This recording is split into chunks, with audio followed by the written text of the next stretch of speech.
Tonight from Kansas City and Kauffman Stadium, it's game one of a three-game series between the Minnesota Twins and the Kansas City Royals.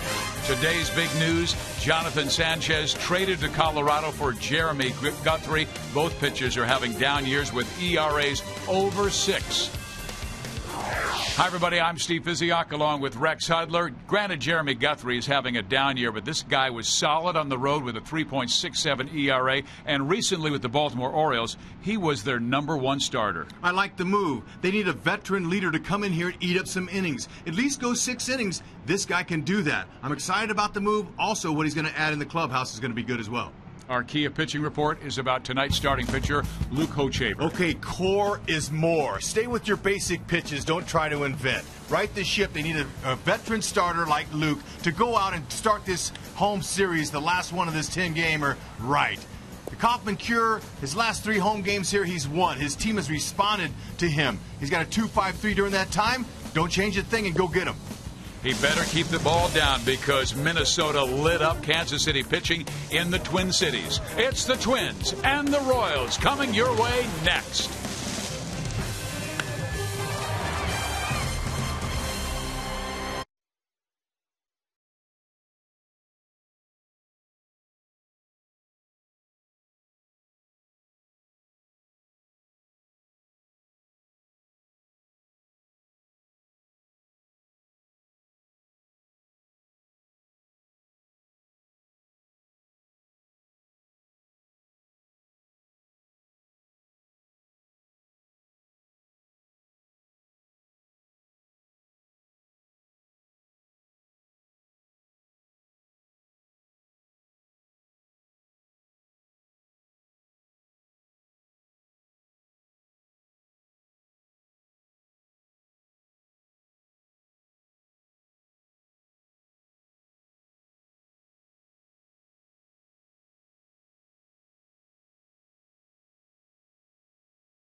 Brought to you by the Missouri Lottery. When you play, students win.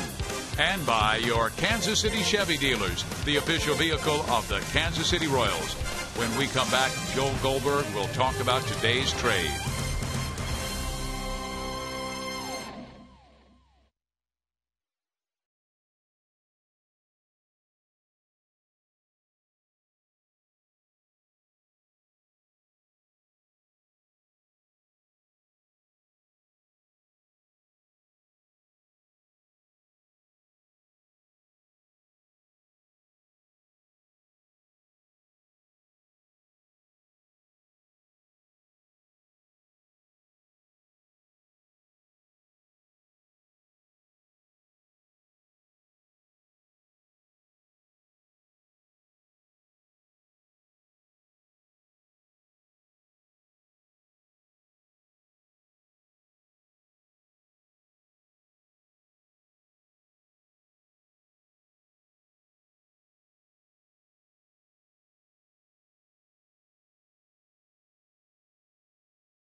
Royals plenty throughout his career, most recently with the Baltimore Orioles, now set to become a Kansas City Royal.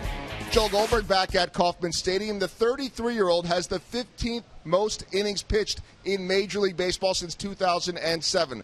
That is huge for a Royals rotation that will benefit greatly because they have the fewest innings pitched so far of any rotation in baseball.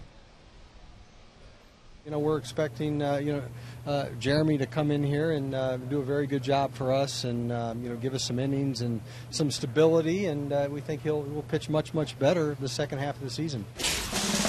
Jeremy Guthrie has already been slotted as Sunday's starting pitcher. Everett Tiefer goes to long relief. First pitch between the Royals and Twins comes up next from the K.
We are ready to play ball at Kauffman Stadium, and that is Luke Hochevar's first pitch. It is strike one to Ben Revere, who is leading off and playing center field, the speedy outfielder from Atlanta, Georgia.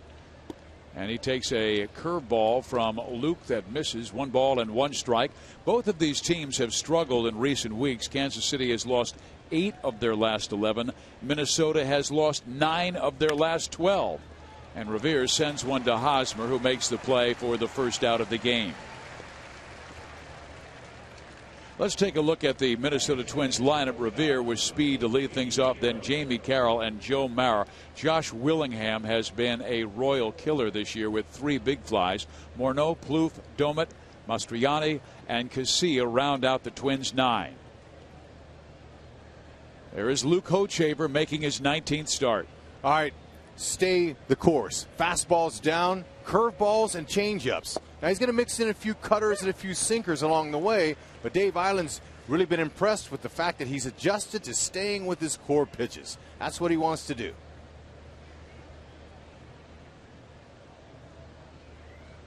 In Luke's last game, he gave up 3 runs in 5 innings against the Chicago White Sox in a very hot evening. Made his first start after the All-Star break on Saturday against the Sox. Now, Jamie Carroll, he's a good second-place hitter for Ron Gardenhire. He's a slap type of hitter. He's going to hit the ball over. He's 6 for 10 lifetime off Hochevar. Cool 600 average. Swings at the fastball and sends it straight back. 2 balls and 2 strikes. Okay, when you're a 10-year veteran, you know yourself. He's not up there trying to pull a ball and hit a home run. He knows his ability, and that is to get on base and to always hustle. He's very pesky. He can be a frustrating guy to try to get out. And he has for the Royals this year. Barely outside. Our home plate umpire is DJ Rayburn. At first base, Jeff Kellogg. At second base, Eric Cooper. And Marty Foster is the third base ump. There's young DJ Rayburn. The count is full, 1 out, nobody on. Foul. All right, when Hochevar and the starters want to start going deeper, they're going to have to trust their stuff and pitch to contact. Some pitchers you don't really want pitch to contact, especially if you're not a command guy and you're not an overpowering pitcher, because they'll hit him over the fence. But Hochevar, he can use the defense. They're a good solid core behind him. I see 4 potential Gold Glovers in this Royals infield. Salvador Perez, Moose has a chance, Escobar at short, and Hosmer over at first base. At some particular point, they may not all get it in the same year, but when you got that kind of ability out there, the future looks bright for them. Use it if you're a pitcher. Use them.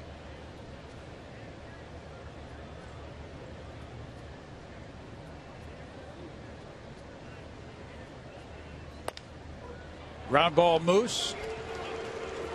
2 outs. Let's check out our Royals Ford around the horn defense. Now, I would expect it for them to tighten up a little bit on defense. 64 errors is a lot for them because they're very good. But having Lorenzo Cain back in center field has been a big lift for them. Now, his legs may not quite be 100% as far as going to catch those balls to the gaps and up to the wall, but he's building. He's getting there. Bat speed looks good offensively, but defensively, they're going to be a little bit more patient with him as he gets in playing shape in the middle of the season here. He has shown excellent range, even though his legs are not at 100% after missing 78 games with the groin and hip flexor injury. But you know, I like his mentality. He's a guy that says, I can't wait to play. I want to help the team. I want to do something good tonight. And that's a good mentality for a big leaguer. If you do one good thing during a course of a big league ball game, you've had a good night. That's how hard it is. Joe Mauer having another solid season, hitting .329. He's worn out the Royals through the years, and he takes a strike there, but he is as calm as it gets with 2 strikes. And if we take a look at our league leaders, Mike Trout is number 1 of the Angels at .352, and Mauer, who catches, DH, plays first base, and just gets base hit from foul line to foul line. He's won batting titles in his past for Minnesota and signed to a long multi-year contract a couple of seasons ago. In his 9th year, he's one of the best hitters in baseball, no question. But in this situation, 1 and 2, he's going to look to serve that ball to left field and center. That's the reason he hits for such a high average all the time. He's a blessed hitter, has a very good eye, but an inside-out swing that really he's patented that swing the last couple of years for sure because of playing in the target center. See that? He's going to left field. Perfectly done. That's a base hit with 2 outs for Joe Mauer.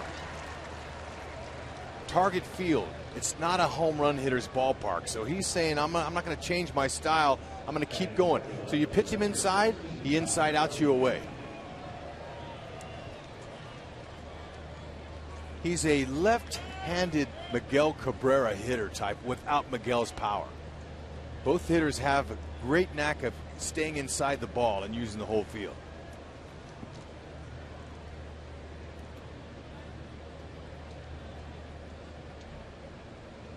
Willingham's looking to do one thing, turn and burn. He wants to hit that ball out of the park. He has 23 home runs, and 3 have come against the Royals, and they have come at big times in the games. Big, strong guy from Florence, Alabama. Took him a while to have regular time in the big leagues, but the last 2 years with Oakland and now Minnesota, he has really produced great production. Power, RBIs. Even though he's looking inside for a mistake, doesn't mean they're not going to pitch him in there. They like to go in there maybe a little bit further in and to get a ground ball out. But if you're going to miss, you can't miss out over the plate in. Watch Salvador Perez. He'll tell you where he wants the ball. 2 balls and 1 strike. First inning was rather painful in the first 2 games of the series with the Seattle Mariners. Seattle jumping on Jonathan Sanchez in the first inning, and then doing the same against Ryan Verdugo in his major league debut on Tuesday. So Salvador going back in there.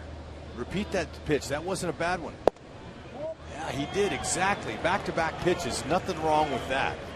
Just couldn't get the call. DJ Rayburn.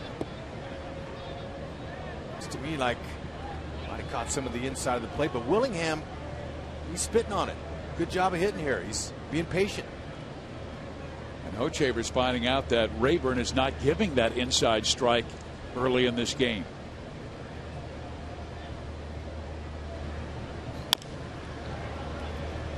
The count is full, 3-2. Let's go back to June 30th when Willingham came up with a big home run against the Royals. Hochevar. And now that obviously that was a mistake. And good hitters, especially power hitters, they wait for those. And he got it. It was a curveball that hung and never really came back down in the strike zone. He's a guy who's been red hot. Rex batting .458 the last 7 games of this hit streak.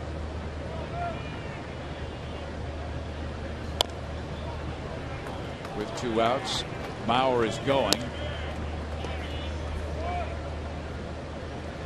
Mauer, he's not a stolen base guy, but they'll run him occasionally. He does have 4 bags this year, been caught once.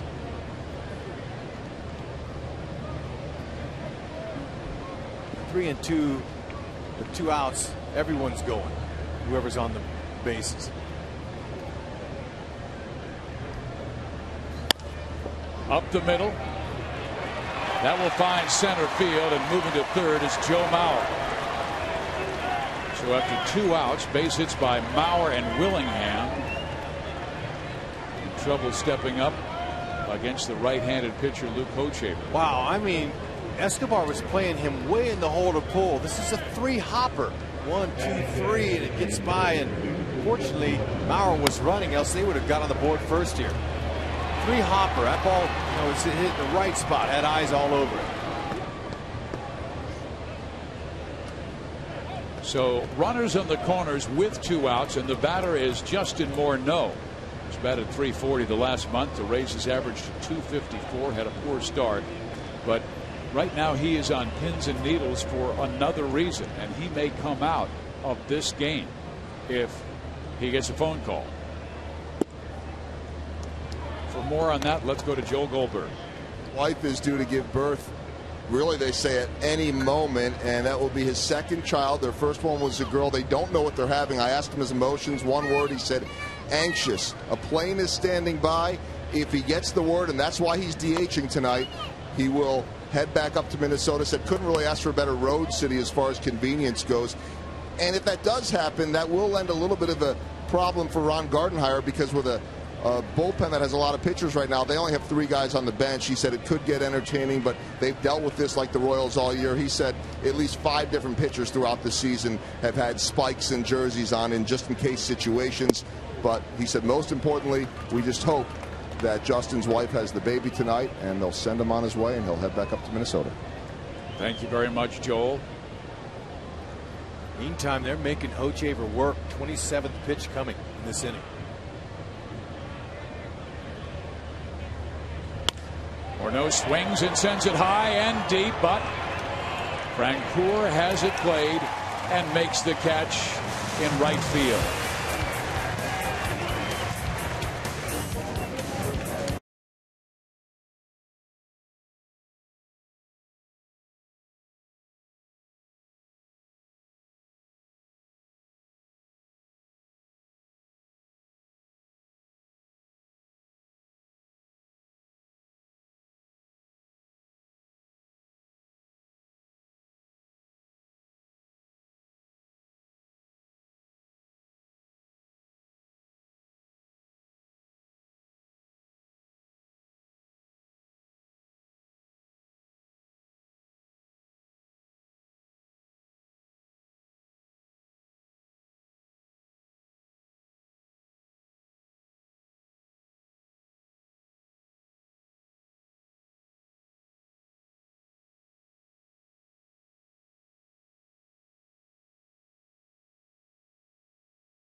Definition by Time Warner Cable, the official TV, internet, and home phone provider of the Kansas City Royals. Our time and temperature is brought to you by the parking spot. A comfortable 93 degrees tonight at 7:09 the first pitch. And let's check out the Kansas City starting lineup. Alex Gordon will lead things off and play left field. He'll be followed by Alcides Escobar, then Billy Butler. Mike Moustakas hits fourth, then Lorenzo Cain, Eric Hosmer, Jeff Francoeur, Salvi Perez, and Unieski Betancourt. On the hill, Nick Blackburn, veteran from Ada, Oklahoma. All right. He hopes his sinker's working. If it's not, he can be highly flammable. Right-handers hitting .289 with 9 homers. Lefties .390 with 6 homers. But sinker, slider, curve. He went down to the minor leagues, worked on some things, worked on standing up a little taller, staying on top with his right arm. Keep it down. That's what his key is. He had 2 minor league starts, Rex, and allowed just 1 run. As you said, his key pitch is that sinker, and it was really up in the first half with an ERA over 8. Sometimes when you try harder, it doesn't work when you're a sinker baller. It's a fine line. You have to really tell yourself less is more. Try to take the energy out of the thought process when you're delivering that ball. Rochester Red Wings pitching coach Bobby Cuellar spent a lot of time working the mental muscle of Blackburn while he was down there, trying to fix him, because they need this guy. If they're going to right their starting staff, they need Blackburn.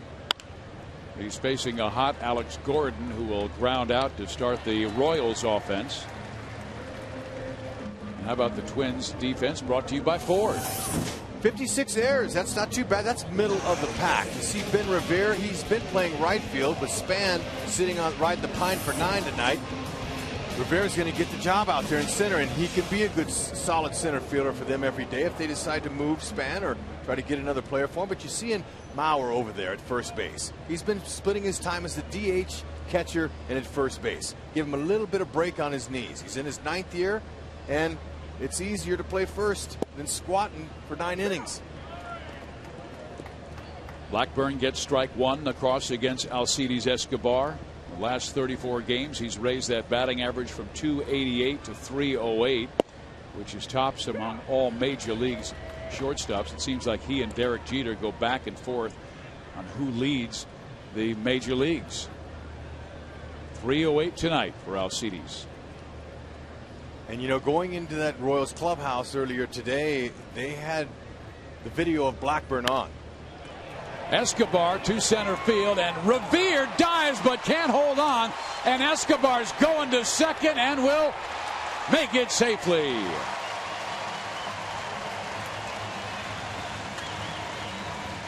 Escobar with his pedal to the metal hits his 22nd double on a ball that didn't sink. It stayed up. Revere, who makes a ton of these catches, just misjudged it. And Escobar, when he saw that miss, he says, I'm going to press it and go. So he got him a leg double there. A good hustle play. Way to be alive. Escobar now in scoring position for the guy who was the hero in the last Royals victory on Wednesday, Billy Butler, with a walk-off home run to open the 9th inning to beat Seattle. 8-7 the final score. You know, Blackburn with an ERA at 8.10. He's already a little nervous, okay? He hasn't been in the big leagues for a while. So what you want to do when you're facing a guy like that, get him early. Put some doubt in his mind. Make him have some second thoughts about, oh man, maybe I didn't work on it long enough, or get him early. Put some doubt back in his mind. His last major league start was at Detroit Rex, and he gave up 6 runs in 4 innings. Before that, gave up 6 against the Chicago White Sox in 5 innings. So his confidence certainly has not been high in recent weeks. Billy cracks it to third. Holding is Escobar.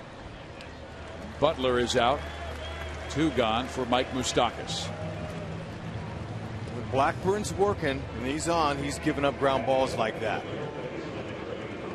That's what Rick Anderson, the pitching coach of the Twins, wants to see, giving ground ball outs.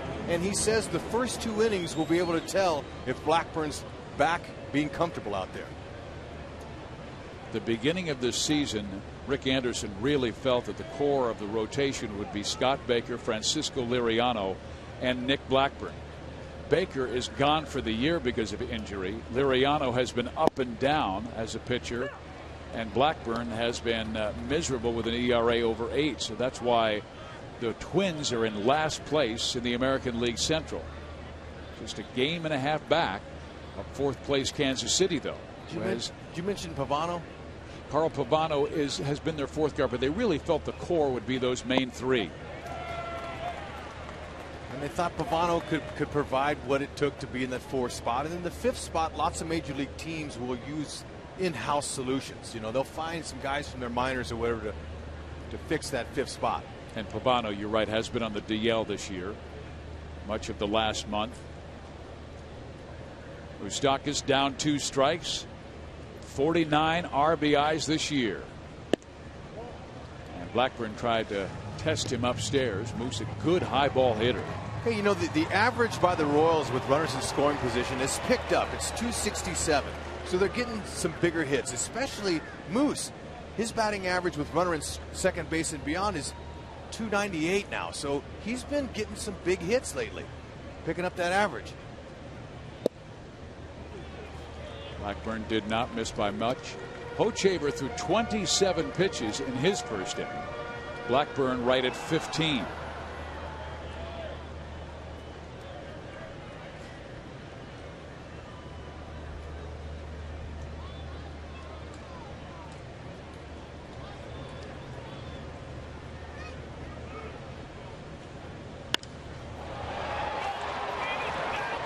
Center field, Ben Revere. Near the track, pulls it down, inning over.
A scoreless ball game. Come to the ballpark on Friday, August 3rd for Retro Night. As we turn back the clock, the first 20,000 fans will receive a Mr. Royal Retro Lunchbox presented by Fox Sports Kansas City. Go to Royals.com or call 1-800-6-ROYALS for tickets.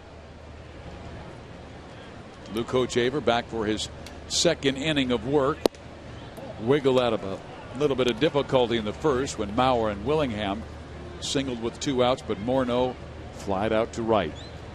Here is Trevor Plouffe. He has a 17-game hit streak going. This young man from Southern California now has upped his average to 262, but big time power, as you see. 19 home runs, 16 of those have been solo shots. Ground ball third. Moose has it. 1 out. How about that? Those two competed against each other in high school, Plouffe and Moose, and both of them are big leaguers now, and they both get crowd chants, Plouffe and Moose. Isn't that beautiful? They both have the name that fits perfectly, and the fans have picked up on them. So when they played each other in high school and they heard that, they weren't sure who it was for. That's right. But now it's pretty clear. Well, this one's easy to figure out. Ryan Domit. And he takes strike one. Ryan signed a 2-year deal back in June. They really like his influence not only on the field, his ability to DH and catch, but also in the clubhouse. Hochevar looking for his first strikeout of the ball game, and Luke this year has 75 in 103 innings coming in. Domit, he supplies a little bit of pop from that catcher spot. Not that Maurer doesn't provide it, but they're happy with what this guy brings. A little bit of sock. He plays some outfield. He's versatile. Has some value.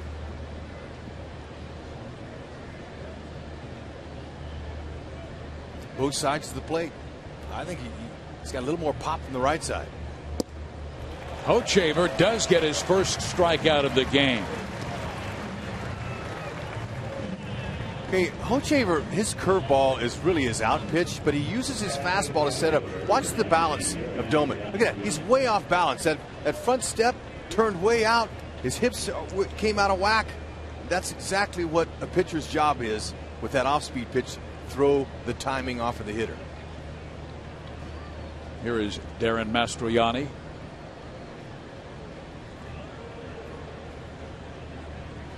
Fans, if you've just joined us, the Royals did make a deal today trading Jonathan Sanchez to the Colorado Rockies for Jeremy Guthrie. And Guthrie had trouble in Coors Field. A 9.5 ERA at home, but a 3.67 ERA on the road. And the reason I bring that up, Rex, we're watching Hochevar throw that breaking ball, and Ned Yost was talking before the ball game. The humidity in the air helps a breaking ball, and this could be a real plus for Guthrie when he starts on Sunday. Oh, it's really a big change whenever you move from league to league, but also from climate to climate. And pitching in a pitcher's ballpark like the Kauffman Stadium is here, it's going to be really a breath of fresh air for him. Can't wait to see him on Sunday. Strike thrower, hopefully eat up a few innings and be consistent out there on the mound. Hochevar pushes Mastroianni off the plate with an up and in fastball. Hey, this is called pitching inside with effect. Okay, backed him off. I mean, it wasn't up under his chin. It still was letter high. You make the hitter move his feet, he's not as comfortable. Does that set up the pitch away? Sometimes they do that. They stay in there. Gordon back. Mastroianni delivers his second home run of the year. 1-0 Minnesota. Well, he tried to go away, and his pitch came back over the heart of the plate.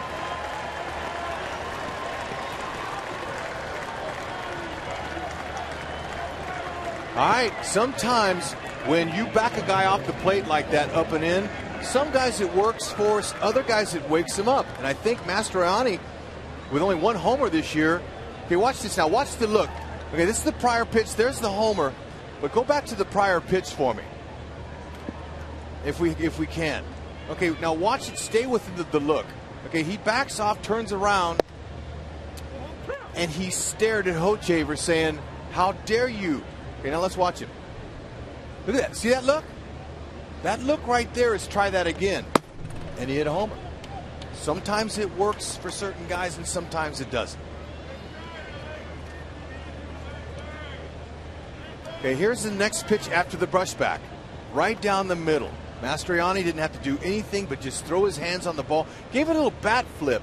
That told him and the rest of his guys he got it. He knew he hit it. Hochevar strikes out KCA, but on a 3-1 fastball to Mastriani, Darren takes him out. 1-0 Minnesota.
Seat for the past 23 years. Dave has worked as an academic counselor at Johnson County Community College. He has selflessly served thousands of students who are looking to better themselves through a college education, and also submitted a proposal to establish the JCCC International Office, which has been open now for 20 years. Way to go, Dave Ellis. Here is Lorenzo Cain, sends one up the middle. KCA has it and throws out Cain, 1 out. There's 3 ground ball outs for Nick Blackburn, so his sinking fastball, which has been very good in the past. As a matter of fact, Nick Blackburn was one of the Twins' top starters from 2008 through 2011. 11 wins in 08, 11 again in 09, 10 and 10, and they expected him to be a big part of their rotation. Hasn't happened this year. 4-5 records, not bad, but an 8.1 ERA. And here is Eric Hosmer. Hosmer is having that sophomore year that not every great hitter goes through, but some do. And it's tough. By the time you start feeling good and you look around, you got 350 ABs. And hard to bring your average up. He hits that one pretty well to right field, but flies out to Mastriani. By the way, fans, the 4th installment of T-Shirt Tuesday is on July 31st against the Cleveland Indians. The first 10,000 fans will receive a Royal Skyline T-shirt presented by Sprint. Gates open at 5:30, so get there early. Go to Royals.com/T-Shirt Tuesday or call 1-800-6-ROYALS for tickets. Jeff Francoeur takes strike 1. You know, this time of night, not especially right now, but when it gets a little dusk out and the sky turns a little bit gray, it's hard to pick up that ball. But Mastriani in right field, he had a hard time seeing that one off the bat. He looked over at Ben Revere and said, yeah, I had a hard time seeing that off the bat. Francoeur will drop one perfectly in between left and right field with 2 outs. So Kansas City still has something going for Salvi Perez here in the 2nd. So he'll take it. Off the end of the bat, doesn't matter. Just fall for a base hit. And don't care if I broke my good gamer, because that's what his lifespan was for. That bat died a hero, but by golly, it brought him a big base hit right there.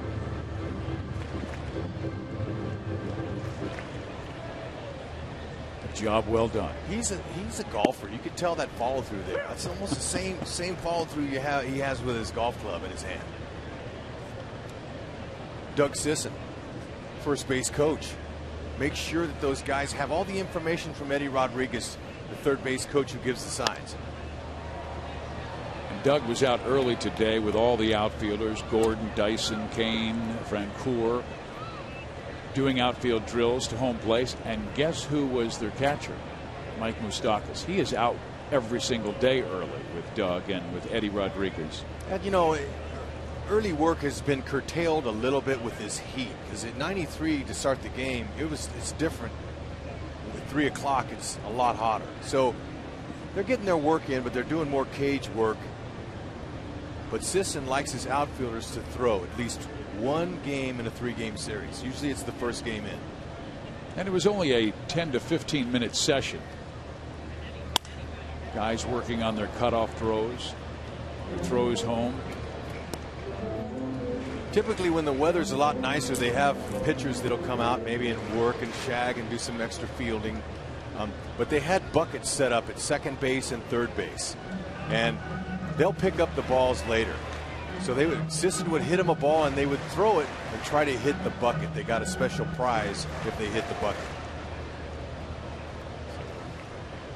Any way they can do to keep their arms in shape, because they don't take infield anymore. They used to take infield.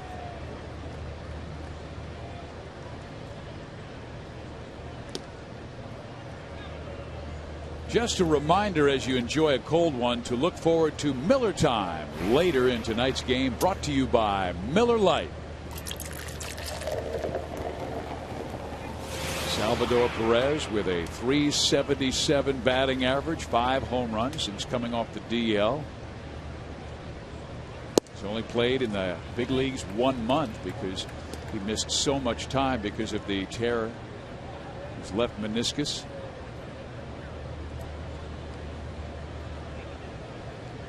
He has played well, starting almost every single game.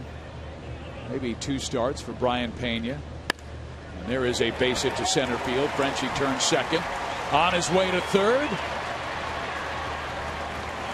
So Perez with the base hit. Kansas City has some 2-out life here in the second inning for Yuniesky Betancourt. Okay, Salvador Perez fouled off a couple balls down the right field line. Fouled a couple down the left field line. Right here, he centers it up. Split the difference right in the middle. Good piece of hit, especially with 2 strikes. That ball was off the plate and down. Doesn't have to be. Now, Frenchie, he comes to third base because he knows that Revere doesn't throw that well in center. Doesn't have that great arm. So he knew that coming in. So when he rounded second base, he says, I'm going. He can't throw me out. Well, we just saw Ryan Doumit go out and have a visit with Nick Blackburn. They are aware of Yuniesky's presence. I mean, this is a guy who might be in a bit of a slide lately, but he has the ability to go deep and come up with clutch base hits. He's done it against Blackburn in the past. Let's go back to June 6th. Man on. Okay, that's the sinker that sunk over the left field fence. And Uni, he can provide that type of pop. He's got some action in him. Maybe they can continue the 2-out rally here. Not this time. Carroll gets the fourth. The Royals are done in the second. Minnesota takes a 1-0 lead to number 3 in KC.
Family Fun Day Sunday to enjoy face painters, balloon artists, kids entertainment by Radio Disney, and much more. Sundays at the ballpark is your family destination. Go to Royals.com/Sunday for more information and tickets.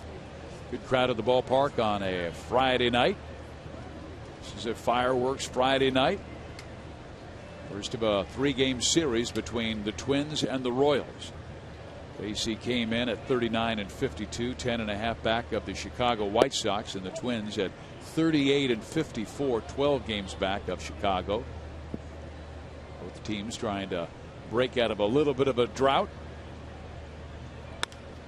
Ground ball second. Betancourt throws out the speedy Revere, 1 out.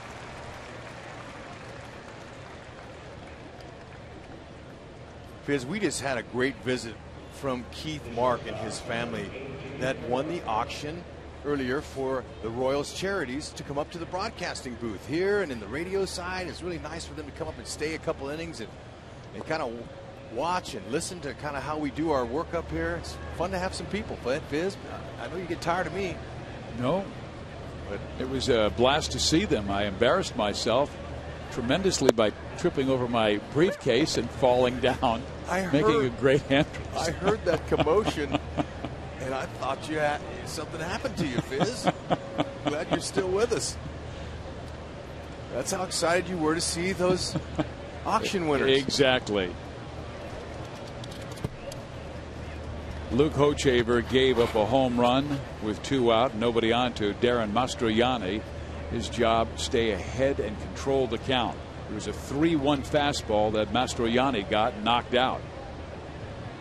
Carroll grounded out to third his first time up. He was a real pest against Kansas City in the series in Minnesota when the Twins took 3 of 4.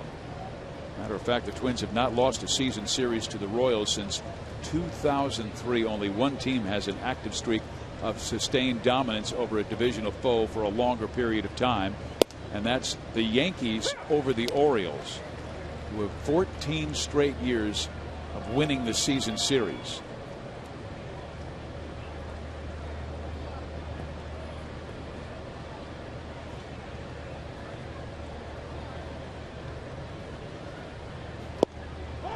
Oh, man. I'll tell you, right now, DJ Rayburn is not calling the inside strike. You know what? Salvador keeps putting it there, and Luke's been hitting that spot. That's the 3rd time I've seen him hit that spot. Now, just because it hits where he's holding his glove doesn't mean it's a strike, so obviously he's not giving it to him. DJ Rayburn. Moustakas. Great play.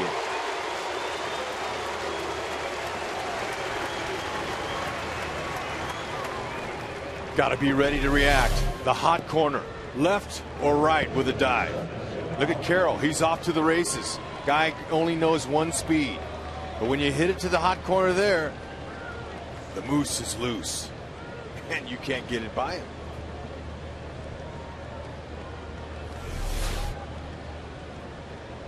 He has played outstanding defense this year. Grew up as a shortstop in Southern California and moved to third base in pro ball. Joe Mauer singled to left field with 2 strikes on him in the first inning. Willingham followed with a single, but Justin Morneau flied out. The hits are even, each team with 3, but the Mastroianni home run is the difference.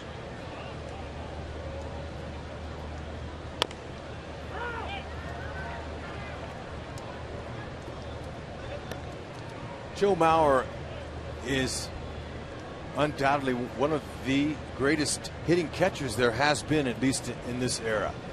MVPs, Gold Gloves. He's got the total package, but catching is kind of wearing him a little bit, wearing him down some. So he's playing some first base. But I talked to him about what's it like to be a star in Minnesota. You grew up there, everybody knows you. He says he doesn't go out very much. And I said, what about at a stoplight when you're in your car? Do you have tinted windows? Do people see you? Because you look over next to him. He says, yeah, it's interesting. He says, by the time they recognize me, the lights usually turns green and I leave. But sometimes I just smile and wave like anybody else would if they wave at you. He hears their voices. Well-driven Mauer. But you know, I had to know what that was like, never being a star, you know, in the city I grew up in. I mean, he was a star from elementary school on, and now he's a big time. And I said, there's just one thing left for you, right? He says, yeah, world championship. He goes, when I was a kid, I saw the 91 and the 87 teams, and I want that. I need a ring. It's going to be hard, though. Base hit to right field. Frenchie's taking a chance. But Mauer had gotten to first base already, and Hosmer did not have his foot on the bag, but I believe it would have been a base hit anyway. But good job by Francoeur. There's nothing wrong with that. Look, he's trying to get it out. You hit one on a sinking liner like that, you're already charging hard. Now, Mauer, to his credit, he knows the scouting report on Frenchie. He took off out of the box. Do you see how hard he ran? That's the reason he didn't get thrown out, but he ran hard. And what happens is Mauer, he looked at Frenchie, and they both smiled at each other. Second hit for Mauer, who's hit better than .350 against the Royals in his career. So when that happens and you do get thrown out at first base by a right fielder, okay, look at him, look up at Frenchie. Look at him. Not this time. You're embarrassed when you have to go back to the dugout. He took a base hit away from you. That hurts badly. Players don't like that.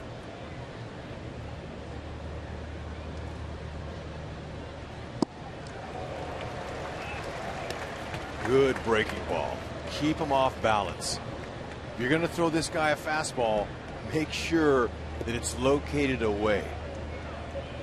Down and away, preferably. Soft, right there. Good curveball on the outer half. Can't let this guy beat you.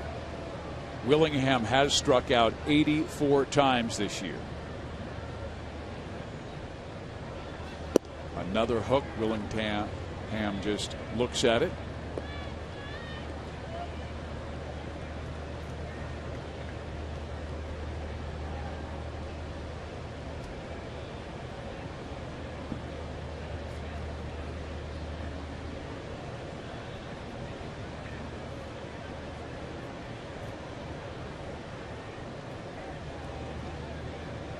I guarantee you, Willingham, the 2 outs here, he's just looking for anything middle in. Even if it's soft, even if it's a curveball. See where Salvador Perez goes, he's staying away from him. Fastballs away. That's where you get him. Popped him up right side. Jeff Francoeur takes care of Willingham and the Twins. We hit at the bottom of the third. KC needs one to tie.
lead the Kansas City Royals.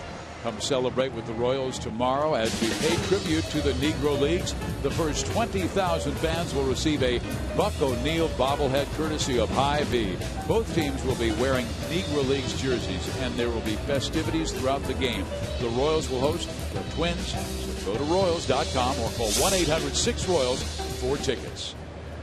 Should be something special, a 6 o'clock game. Scott Diamond, who's thrown really well for Minnesota, will face Luis Mendoza. Here is Alex Gordon. You know, I like that, Fizz. Buck O'Neil, what a spirit. His spirit will always live on here in Kansas City for what he's done. The legacy seat that they name after him is awesome. KCA takes a base hit away from Gordon. 1 out. I like the fact that they honor people in the community that have done great things in his name, in his honor. That's really just good what the Royals organization do there. Now, here it is, second time around. Blackburn, the sinker's up, but that got in on Gordon's hands. KCA robbed him. That's a good play. Escobar doubled his first time up. Raised his batting average to .310.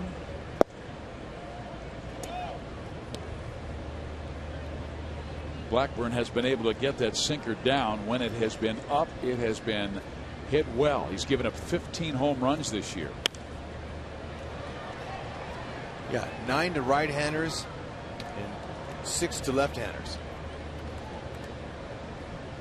Left-handers going into tonight had hit 100 points higher than right-handers, 390 to 289.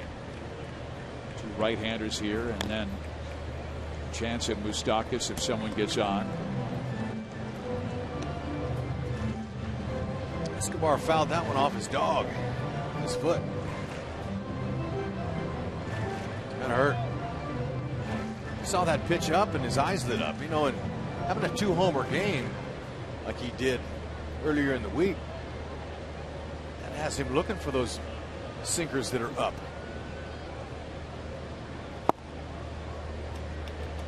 Even though he's not a home run hitter, when you get in streaks like that, when you hit them, it's about pitch recognition. Your eyes tell your hands where that location is, and sometimes you just stay in a little groove.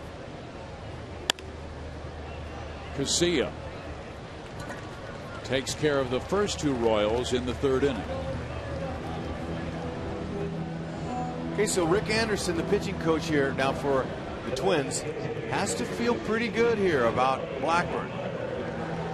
He's only given up 3 hits. Sinker's working pretty good so far, and he told me that it'd be a big key for this young man here to try to get through the first few innings without any damage done. Will help his confidence. He hasn't had a quality start since April 30th against the Angels, and he allowed the Angels 3 runs on 6 innings, lost the ball game, left trailing 3-0 in that contest. But only 1 quality start this entire season. That's why they sent him down just to work during the All-Star break, get some time in, and he pitched extremely well at AAA, allowing 1 run in 15 innings.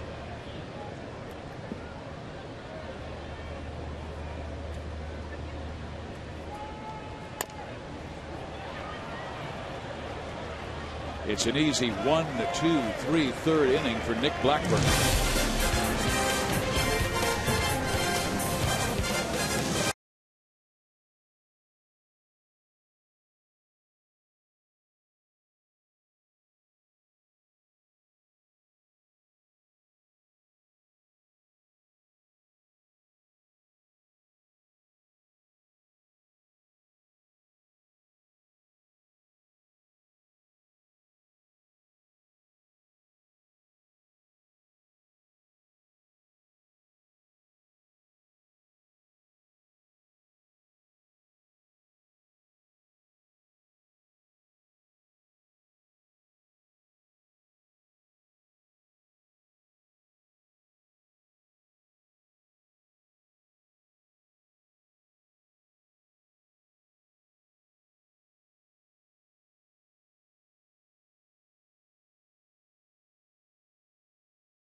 Royals made a trade earlier today, trading Jonathan Sanchez for Jeremy Guthrie, who had a tough time with the Colorado Rockies, but he's a former first-round pick in 2002 who became a star with the Baltimore Orioles, one of their top starters. He was the opening day starter for the Rockies, but struggled terribly. But you see what his record is at the K. He will start Sunday's game, and Everett Teaford will go to the bullpen to become the Royals' long man.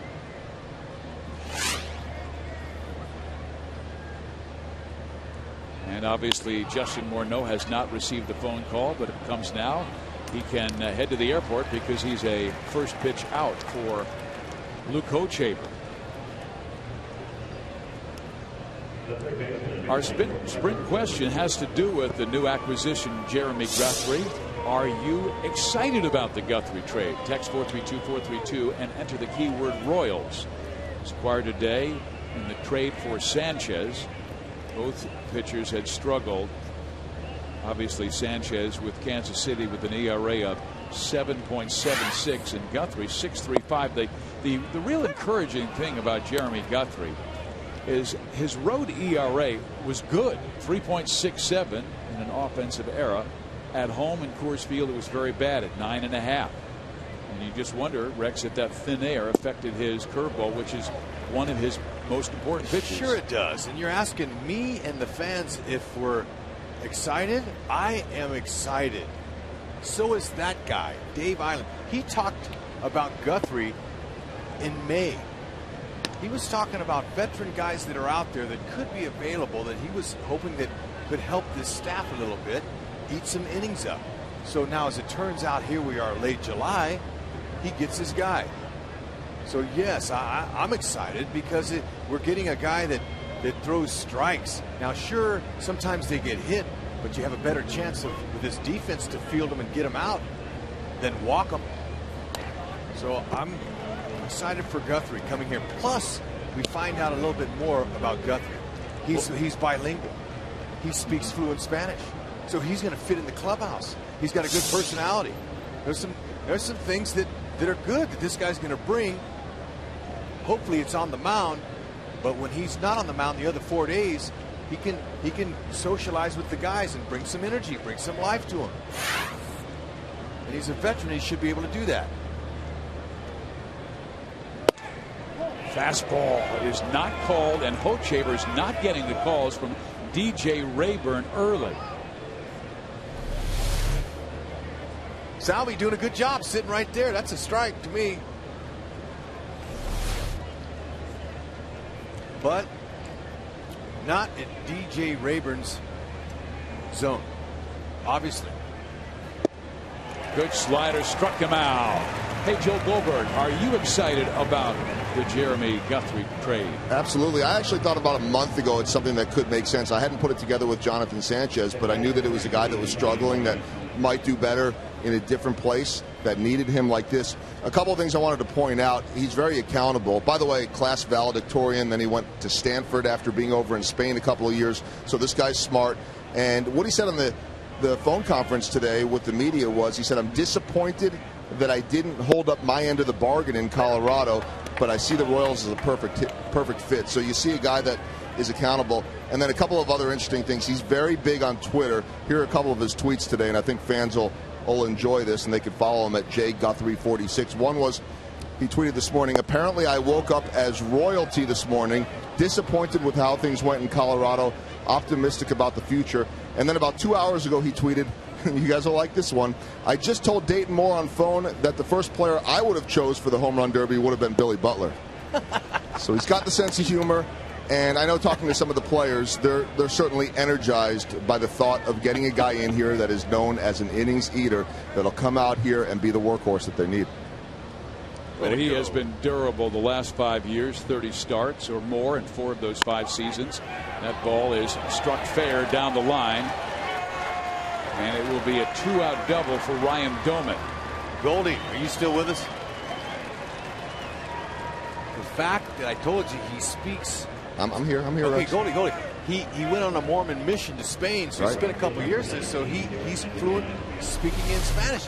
And so really, in a bilingual clubhouse that the Royals have, To me, that's a perfect fit. What do you think, Goldie? Yeah, and Salvador Perez was telling me he's excited, wanted to know when he was going to be here, and excited to sit down with him, look at some video, and start game planning for Sunday. And so, you know, I think it's, and I want to point this out too, and I don't know that any of us got to know Jonathan Sanchez too well. There was some language barrier there, and he's not a very outgoing guy. His teammates certainly said that he was a good teammate. You didn't hear him a whole lot, you know, saying, I let my teammates down, and that type of thing. And maybe he was a guy that was just searching for answers. But it does seem to me that this is a guy in Jeremy Guthrie that was very outwardly disappointed in what he was unable to give to Colorado, and very much grateful for another chance. Good stuff, Goldie. Mastroianni hit a home run his first time up. And he shows a little sense of humor, so Rex, you'll get along with him. Oh, yes, I like that. The trainer came out to take a look at him, the athletic trainer, and he's sitting him back saying, hey, there's not much difference between this ball and that head of yours. Well, he is very different than Jonathan Sanchez. Sanchez was a high strikeout guy during his good years with San Francisco. Guthrie more of a control guy. And I think Royals fans will enjoy that, because Guthrie in his career has walked a little more than 2.5 per 9 innings, which is very good. And he's gone over 200 innings in a season 3 times, all with the Baltimore Orioles, where they are not getting the east-west calls here early.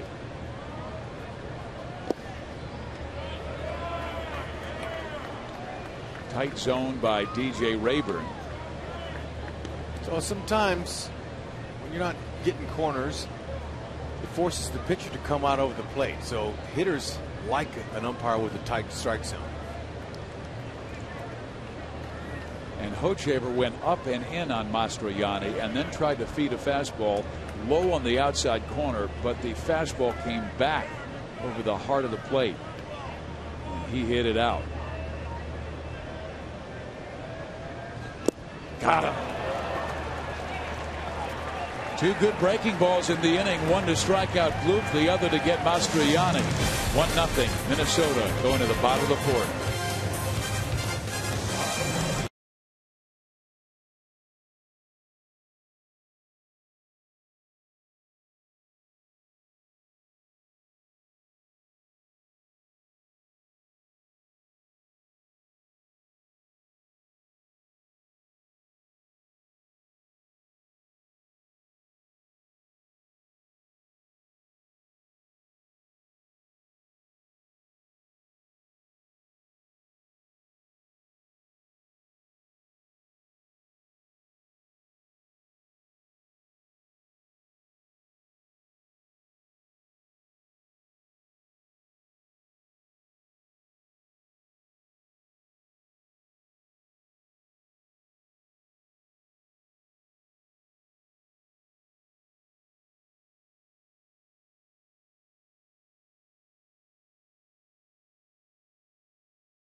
Is brought to you by your Midwest Ford dealer and by AT&T, the world's largest 4G network. AT&T, rethink possible.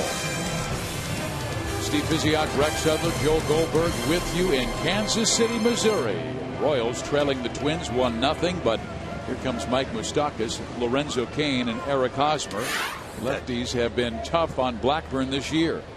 Seeing that sunset there reminds me of sitting in the stands last week at the All-Star game with my kids, and I got some good pictures. My daughter took a shot of the clouds, that, you know, the red clouds. I mean, it was a spectacular time personally for me and my family to enjoy the Derby and the All-Star game. We loved it. I know it's a little late, but I just got back. Good pick by Plouffe. It's still fresh on my mind, Fizz. I had to share it. Well, the 2012 Royals All-Star Game did not have Jim Thome this year. He's been to so many games in the past, but guess what he did tonight? Hit number 610, passing Sammy Sosa for 7th all-time. Wow. He did it in Cleveland, where his career began. It's his 6th on the year. Blackburn has shown a great economy of pitches. That was only his 44th pitch thrown. Hochevar's thrown 75 through 4. Another great pitch to Lorenzo Cain, that biting, sinking fastball down and in. Well, you can tell he's pitching with confidence. You know, he got through the first few innings, and now he's like, all right, I remember how this used to be before I got shellacked. I can keep the ball down. I have a good tempo, stay on top of my sinker, get some ground ball outs. Confidence will come. Run support's nice when you get it. But Blackburn's concerned about his game.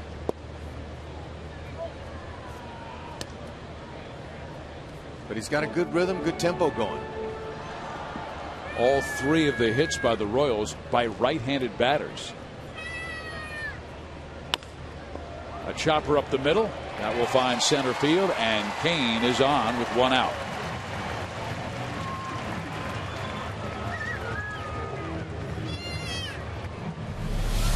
All right, big hop here, okay? Top spin, hits the top of the ball. Now that second hop had too much top spin on it.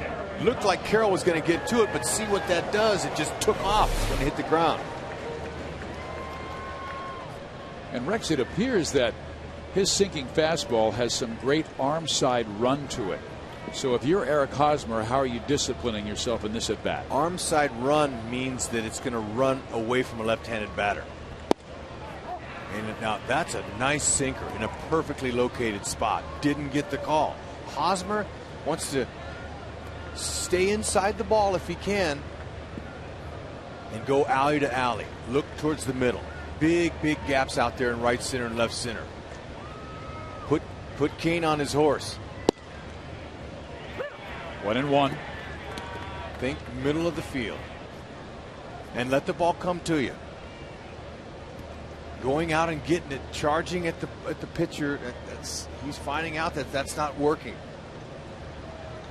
This is a guy who gets a lot of double plays because of that sinker. They throw over. He only has 6 this season, Rex, because the sinker has not been as sharp as in previous years. But the last 4 years before 2012, he recorded a total of 82 double plays. Rally killers.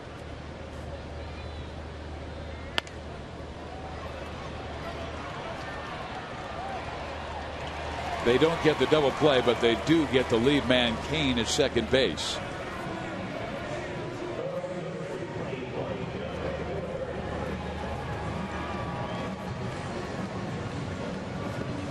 Eight ground ball outs. Yep.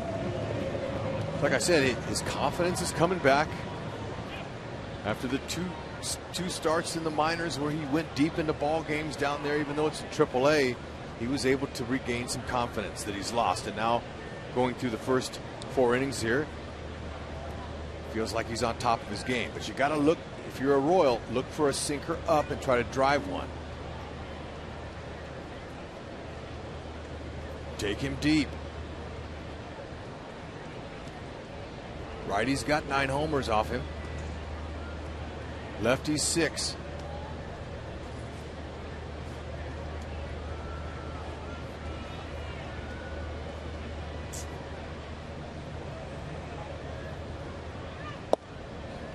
There's a great story this morning, Rex, on FoxSportsKansasCity.com, written by Sean Keeler about Jeff Francoeur. He has a fabulous personality, does so much work in the community, and he said in that story that he does not want to be traded. He loves Kansas City, wants to stay here. Fouls it off of his front foot. Ouch. Yeah, you know, players, they can only control a couple of things, really. Unless you have a no-trade clause and you're a veteran, that hit at the top of his foot. Control your attitude and your output. And basically, you look at yourself as a piece of property. And you're owned by the team. So they're going to make the moves what's best for the team and not the individual. He had a good rip on a fastball up from Blackburn. There it was. That's the one you can't miss. The sinker. It doesn't sink. He had that rip on it. There it was, out over the middle of the plate. Little long. Just a little long with the swing.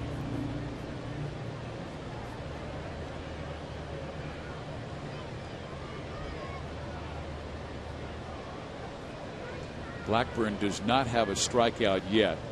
He usually will not rack up that many. He has 30 coming into the game. And now almost 67 innings.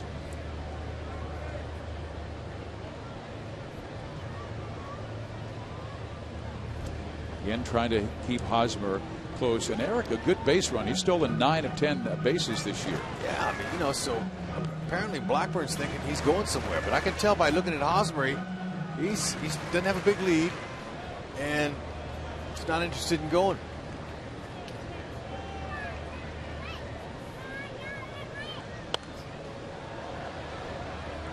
Hey, Frenchie got a little off-speed pitch there. Had a similar swing.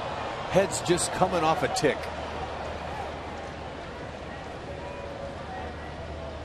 I was surprised that Blackburn would give him such a generous pitch on 0-2.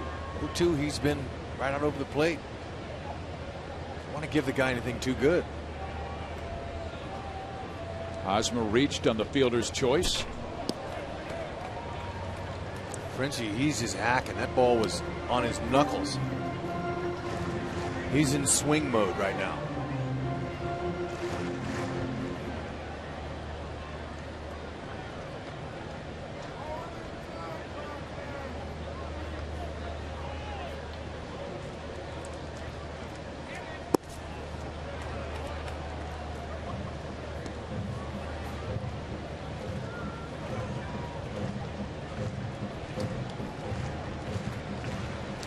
Frenchie got a broken bat, base hit his first time up. And that was with 2 strikes. So, see, he's pretty good at protecting.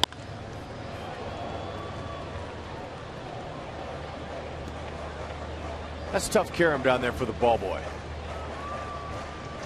Frenchie just missed a double. He's got a good AB working here, though. He's trying to buy another mistake out over the middle.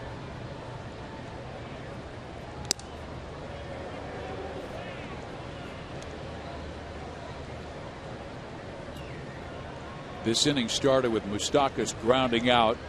Kane rolled one up the middle. Hosmer reached on the fielder's choice.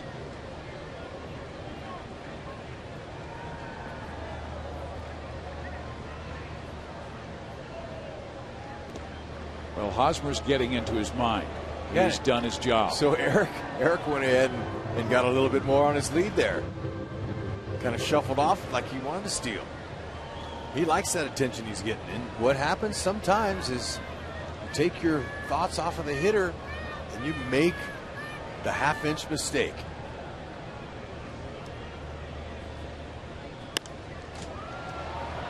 Jeff just missed his pitch and pops it up to right field, taken care of by Mastroianni. We are through 4 in Kansas City.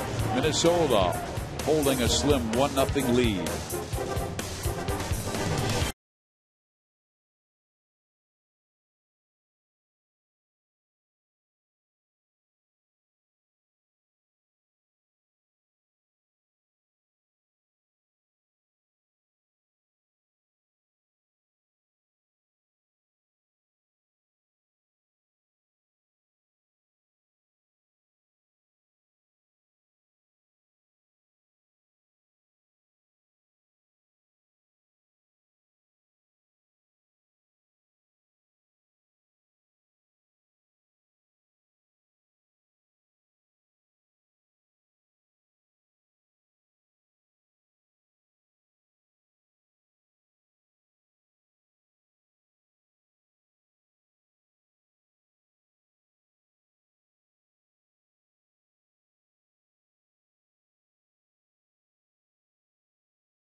U.S. toy to be a part of the fun all year long. Members receive a batting practice jersey, backpack, water bottle, ticket vouchers, front-of-the-line access for every Sunday fun run, and much more. Membership is just $20. Join now at Royals.com/Blue Crew or by going to the U.S. Toy Store in Leawood, Kansas. Nothing beats fun at the old ballpark. Get the right kind of drinks you want. Little Slurpees, good crowd on hand, fireworks after the game. Slurpees, Fizz, that's back in our day. I think they're called ices now, or slushies. They've changed the name a little. Well, I liked them in Kansas City. I used to go down, and if you peeled off the little sticker at the bottom of the cup in Mission, Kansas, you could take it over to the local 7-Eleven and get yourself, if you brought 10 of those little stickers in, you could get yourself a free Slurpee. I like the cherry Slurpees. I know them by ices now, or slushes. Yeah. Well, this one was just down from St. Pius Catholic School. You can get it here at the ballpark. They got a lot of great things. It's a good crowd tonight, too. Here's AT KCA. He struck out swinging his first time up. Okay, there's nothing wrong with what Luke's doing at all. He's making his pitch. That's an icy. There we go. I told you, they have plenty of them here at the yard. Come on to the K, folks. Cool off. Bring the kids. They love it. But Alex Gordon will take care of KCA. What I was going to say is, Hochevar, he's doing a nice job. Heck, Mastriani is a guy that he threw him a 3-1 fastball to, and you would. He's not a power hitter. He had one home run. But he's doing a good job. It's the Royals offense that has not come through to give him any run support so far. Now 78 pitches thrown by Hoch. A little bit high because his first few innings he was having some 3-2 counts and a lot of guys fouling balls off. A lot of his success has to do with keeping this guy off the bases. Ben Revere. He's lifted that batting average to .311, even though he's 0 for 2 in this one. But over the last month of the season, he has been hot, going from the 280s to the 300s. And by the way, fans, get downloads up to 50 megabits per second with Time Warner Cable Ultimate Internet. Hochevar's top velocity has been 95, and there's one up the middle. Betancourt backhands. Nice play. Oh, that's a nice pick-me-up there for Hoch. Ball was hit pretty hard by Revere, who has 20 infield hits this year. You were talking about how much he's raised his batting average. It's because he can run. He almost got another one there, but Betancourt, good strong throwing arm. Got it by plenty.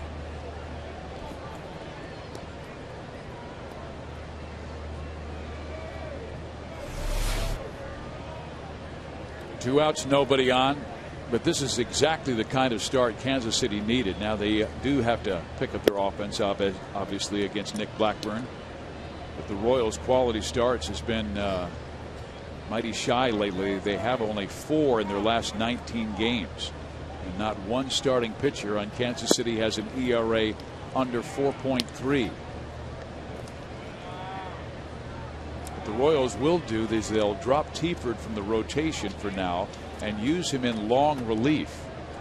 And Jeremy Guthrie will be inserted into the rotation on Sunday against a young pitcher by the name of Samuel Deduno.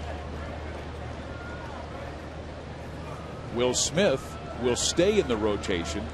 And there's a young man who's only made 4 major league starts. Pitched pretty well yesterday against Felix Hernandez. Felix was magnificent. And Smith gave up 4 and 6 1/3. Good spot by Hochevar. As you see Will Smith there, along with Bruce Chen, checking the action out. So right now the 5 are Mendoza, Hochevar, Chen, Smith, and Guthrie. Hochevar has it. Quick and easy 5th inning. Good job by Luke. We head to the bottom of number 5. KC needs some runs.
Tiford is in the bullpen. He was supposed to be Sunday's starter, and actually 3 times this year he's been listed as the probable starter to have that change for different circumstances.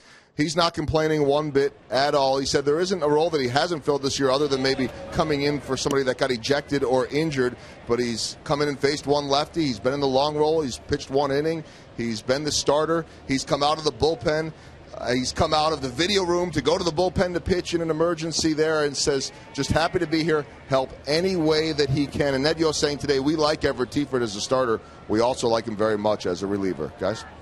Hey, look, when you're a long man and it's the 5th inning, your chances of getting in are pretty slim, so why not enjoy your peanuts sitting on that bullpen bench? Salvi Perez to right field, but making the catch is Mastroianni for the first out. Yeah, with TBA, that usually means starter to be announced, but with Tiford, it's TBR. Tiford better be ready at any time. Yeah, well, like I said, though, a long man's not going to come in the 7th inning. No. So he knows that once a guy gets through the first 3 or 4 innings, he's probably going to have the night off. But it's not an easy job, but the fact that he's so versatile and does a good job and throws strikes, he's a competitor. They like him. And with the way the Royals' rotation has been this year, they're looking for somebody to come up and open some eyes, and he has. He's taken advantage of the opportunity.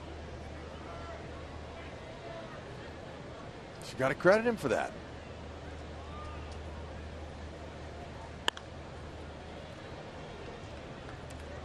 Fans, follow the Royals with the MLB.com @Bat12 app for your iPhone, iPad, Android, BlackBerry, and Windows Mobile. Get live audio, pitch tracking, video highlights, and more. Text @Bat to 31826 or visit Royals.com for details. Betancourt sends that one foul. He's down in the count 1-2. And, you can just tell that Blackburn's sinker's working. Guys are hitting it off their ankle, their shin bones. They're one hopping right in front of the plate there, one hoppers for ground ball outs. That's a sign that Blackburn's doing his job. With a sinker ball pitcher, Hud, and you're a right-handed batter, what do you tell yourself as Betancourt takes strike 3, and that is his first strikeout of the game? Or even Alex Gordon, about where you want to look for the pitch. Okay, you like to see a guy like that because he throws strikes. So sometimes hitters will move up towards the pitcher. There's a perfect pitch. Now he looked like he reared back on that one. There wasn't any sink to that. You can move up towards the pitcher to get it before it sinks a half an inch, or you can move back. But the main thing is be ready to hit. He's going to throw you some strikes. Now that was his changeup there, and it had some nice downward action. That's another reason he's been successful. He's been mixing in his off-speed pitches and comes right back with that sinker, along with the quick tempo. Well, Alex Gordon a little upset because he was saying, it almost seemed like he was saying, why doesn't Hoach get that pitch? Because he just went away and caught the corner and got the call, and Hochaver had not been. Well, here's our Toyota League leaders, our current hitting streaks. Alex Gordon has a 9-gamer going, and the pitch is low, and the count is even at 2-2. But Cano has hit in 22 straight games currently. Trevor Plouffe of Minnesota, 17 in a row, and Plouffe tonight is 0-2. Good job by Blackburn as he strikes out the final 2 Royals he faces in the 5th inning, and he has shut out KC through 5.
Along with Rex Hudler here at Kauffman Stadium. Luke Hochaver with quality games thus far, but we're seeing Nick Blackburn at his best. Nick Blackburn went down and did his due diligence. He did his work in the minor leagues, and we're seeing it now. But he's still leaving some up in the zone. Go ahead and give Luke some run support and give him a couple of long balls maybe. That'll be a quick way to help him out here. There's nothing wrong with Hoch, what he's doing. He has thrown 86 pitches, had his easiest inning in the 5th when he only threw 11. Now in the 6th, he will face hitters 3, 4, and 5, Joe Mauer, Josh Willingham, and Justin Morneau. The first two guys have 3 hits and 4 at-bats. Morneau is 0 for 2, but Joe is single to left and single to right.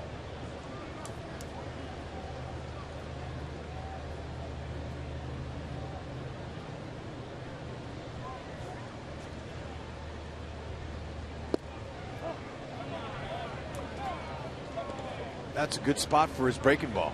It's exactly where he wants to put it.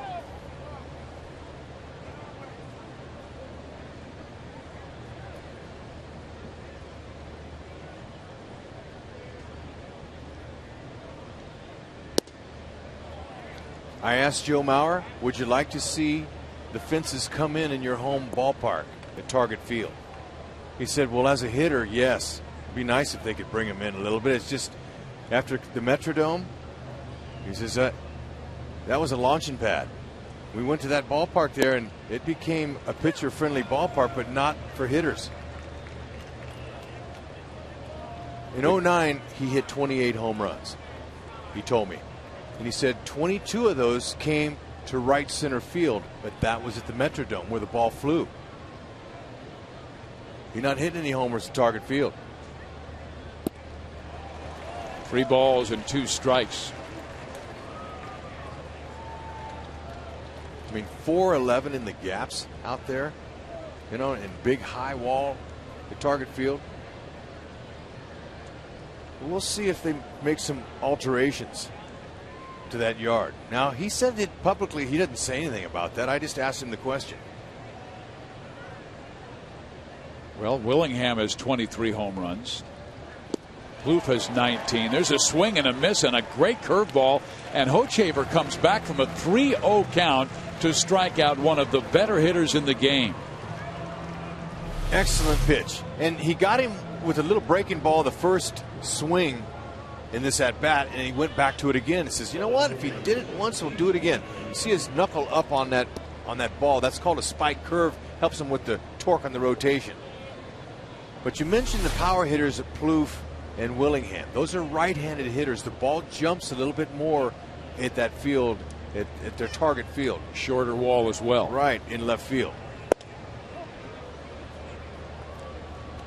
Here is Josh Willingham, who is singled and popped up. And Morneau and Mauer, the 2 left-handed power hitters, have had their difficulties going deep there. Hochaver took a little bit off that pitch. He said he does want to throw the changeup a little bit more this year. He's never had confidence in that pitch in the past, but he said he would like to throw it 4 to 5 times an inning. That was the pitch he worked on the most in the offseason. And of course, in spring training, had a very good spring training. Still trying to get that ERA under 5. He has been solid in this game, giving up 1 run on a 3-1 count. A home run by Darren Mastroianni.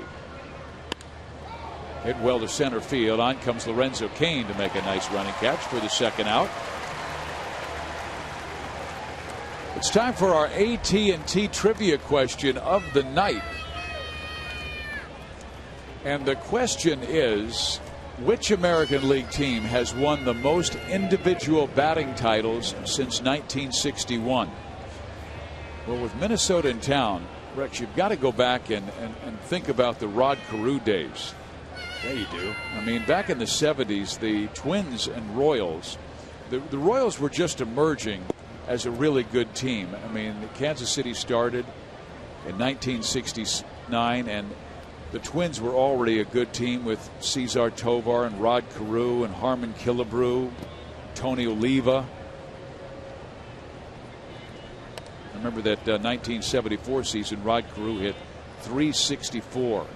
He won batting titles every year, Rex, from 72 to 78. So am I giving it away? I'm not sure if that's the answer. I'm just talking about. But you're right. With Maurer with a couple here, and Rod, I would say that's definitely one of them. Of course, Brett won batting championships for Kansas City.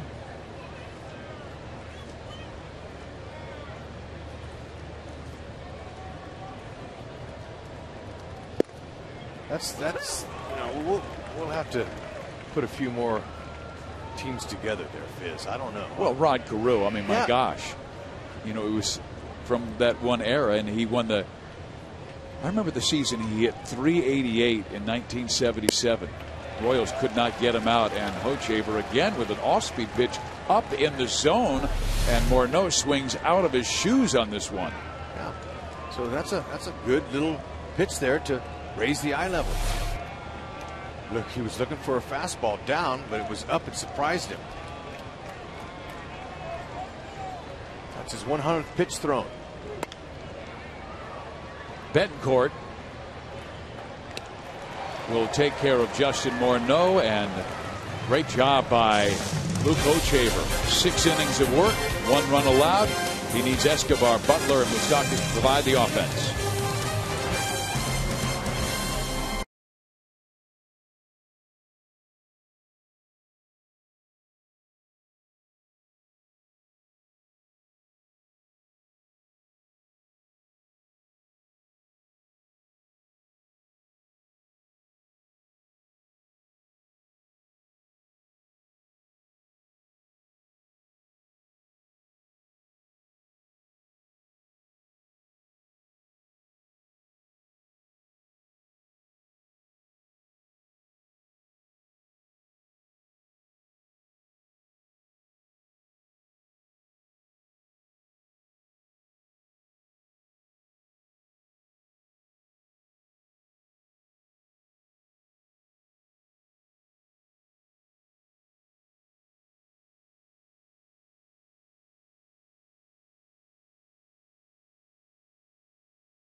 Inning, and our contestant is Scott Lee from Tonganoxie. If the Royals hit a home run in this inning, Scott will win $3,100. But if the Royals hit a grand slam out of the yard, Scott will win $25,000 from Sonic and the Kansas City Royals. Somebody call Scott Lee and tell him, Scott, you're up. And chance at 3,100. He's got the meat of the order up.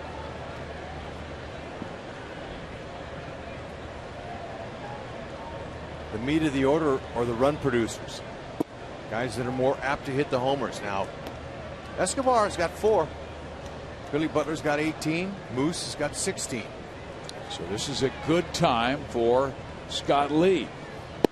Escobar just 6 days ago had that great game where he had his first multi-home run game, 2 home runs, 1 contest against the Chicago White Sox. Fantastic game, best we've seen from Escobar. He did it defensively and certainly powered the home runs, and his home runs wound up winning the game. Carroll throws out Alcides for the first out. Let's answer that trivia question they've been talking about with the Minnesota Twins. The AT&T trivia question was, since the 1961 season, which American League team has won the most individual batting titles? And the answer is the Boston Red Sox. We guessed the Twins, but it was the Boston Red Sox who have won 15. The Twins are second with 14. Wow, man. I thought for sure we had a winner. Well, you've got Jim Rice and you've got Carl Yastrzemski. You have Wade Boggs, who won a ton of them. And didn't Dustin Pedroia win one? No. 7 times Carew won. Oliva 3 times.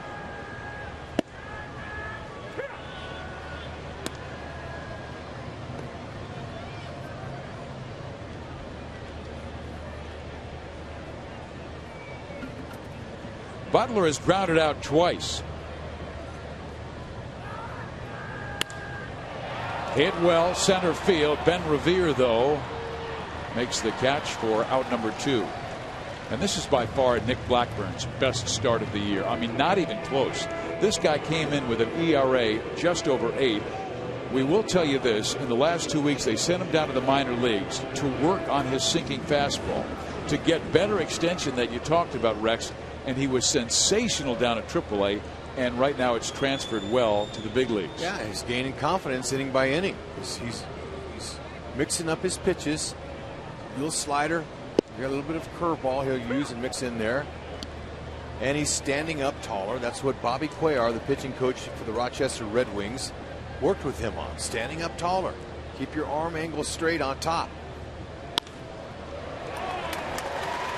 He had retired 7 in a row before that base hit by Mike Moustakas. It's the first base hit by a left-hander tonight. Okay, there it was. Sinker down. Good piece of hitting there as he was able to lift it. Bottom hand goes right to the ball. Top hand follows. Good head position. And he lifted that one. Instead of rolling over, he stayed in the middle of the field. You roll over your hands, it's a ground ball.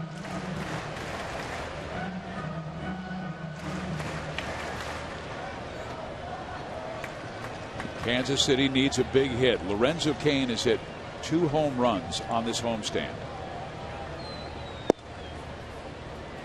Got a base hit his last time up.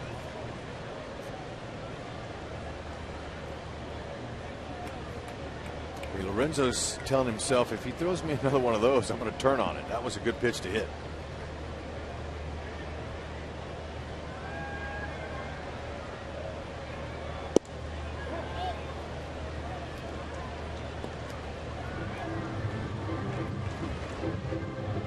See, that was looked like a little off-speed pitch there, a changeup that stayed up, came back over.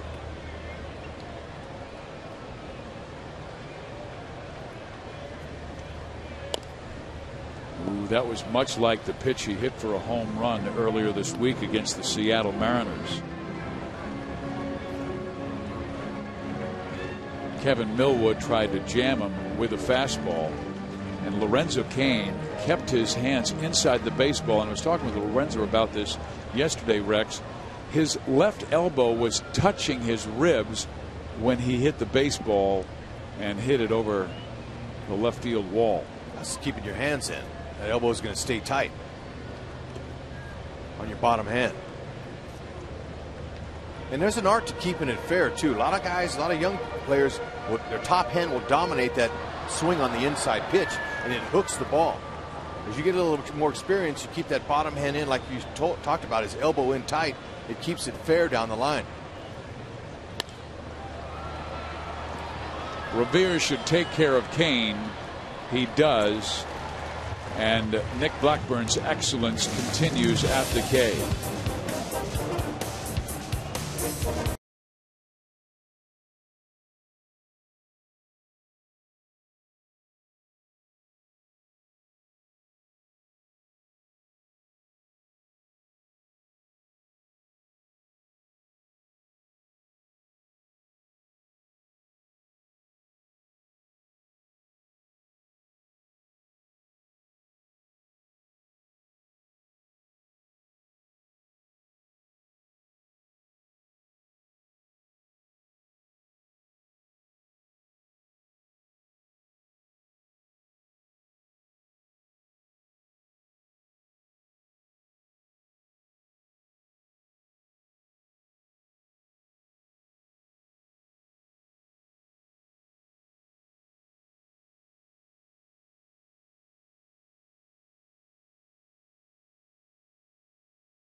By Panera Bread, now with 24 KC Metro locations.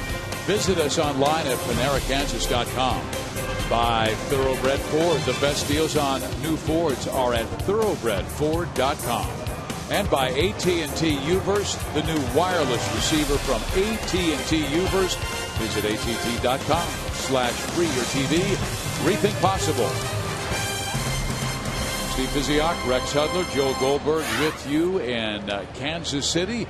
Royals trailing the Twins 1-0. And Trevor Plouffe will be leading things off. He is 0 for 2. He has a 17-game hit streak on the line.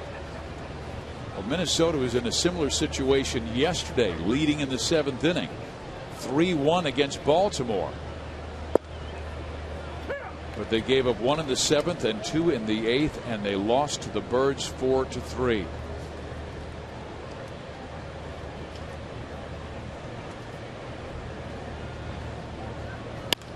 Plouffe hits one right back to Hochevar. How about that? Wow. You know, you got a hitting streak going like Plouffe, and you hit one like that, you're looking at maybe the end of your streak. I mean, because if he doesn't get a glove on it, hits off his leg, and then it carries him somewhere, and he likely would get a base hit. I would have hit him on the inside of the thigh, but that's good reaction. Kept Plouffe from continuing his streak. Here is Ryan Doumit, takes a first pitch hook for ball 1. This could be Hochevar's last inning because he has already gone over the 100 pitch mark.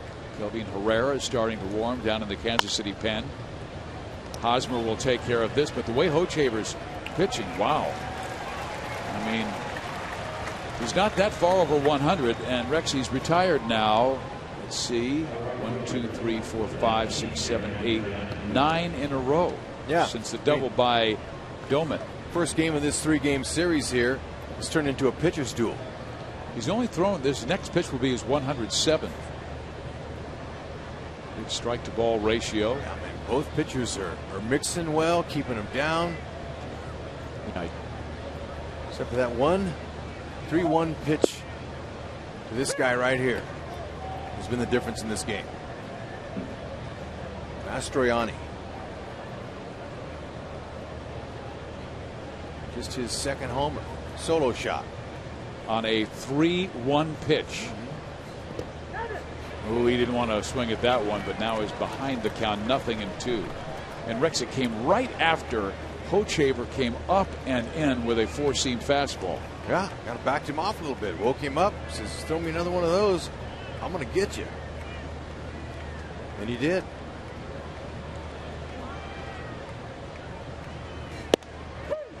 In there. He finally got that inside corner call. Strikes out Mastroianni. Hochevar with brilliant work through 7. But he needs his offense to pick up.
Division of Tourism. Go to visitmo.com to start planning your next Missouri getaway. Here's Crown Center in Kansas City. The Crown Center in Kansas City contains more than 60 shops and restaurants. The Crown Center is a modern mix of hotels, shopping, festivals, live theater, fountains, exhibits, winter ice skating, and one of the nation's tallest Christmas trees. The Crown Center is also the world headquarters of Hallmark cards. That's kind of nice to do on a hot day. Here is Eric Hosmer. 0 for 2.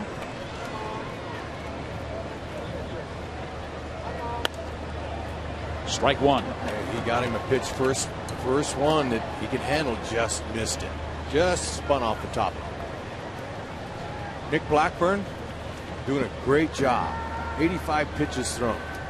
64 strikes, 21 balls. Very efficient.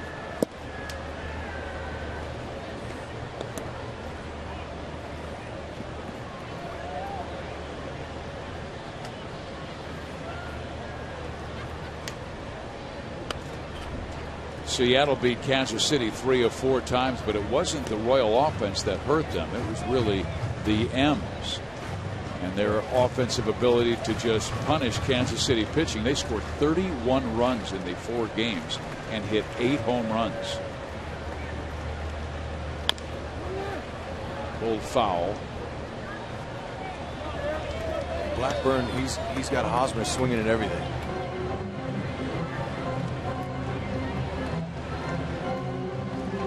It has been 78 at bats since Eric Hosmer's last home run. Struck off Alex Cobb.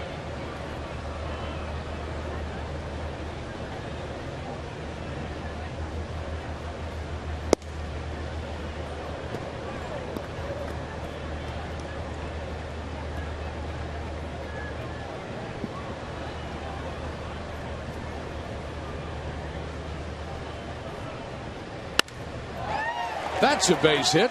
Good start for KC here in the 7th. All right, that's a good start. You're right. He got that ball up and he stayed on top of it. Sunken in front of Mastroianni now. Let's see if they can get a little something going here. Okay, he pulled his hands in nice. And you wonder if Kansas City would put something on. Oh, you know, sinker ballers, there's some more Frenchie fans up there. Glad to see him. A little hit and run maybe, Hud? Yeah, you could. All the ground balls that Blackburn's been throwing up there. You get some action on the bases, you find a hole, and you make something happen. And Jeff only hitting 188 the last month of the season. So he's been scuffling a little bit.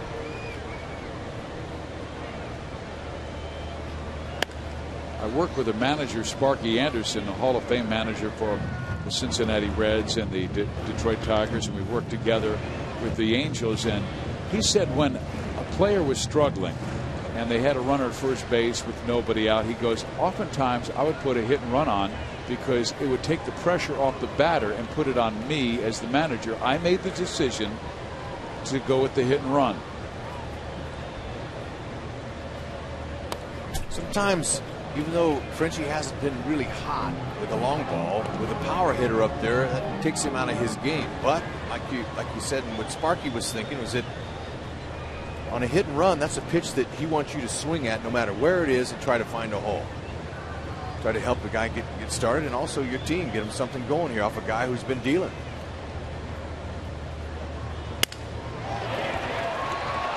Caught by the second baseman. Hosmer is able to get back to the bag as he read it well.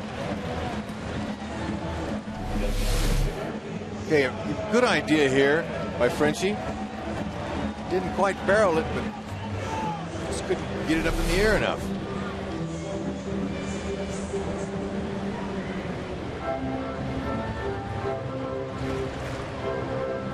Two up in the bullpen.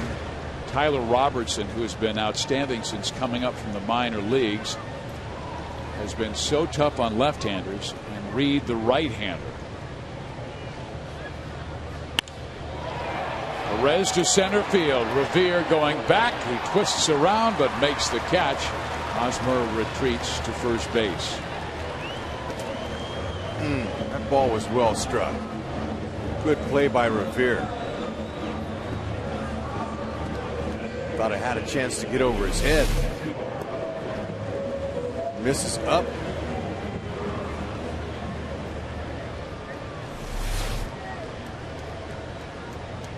Hitting some atom balls tonight.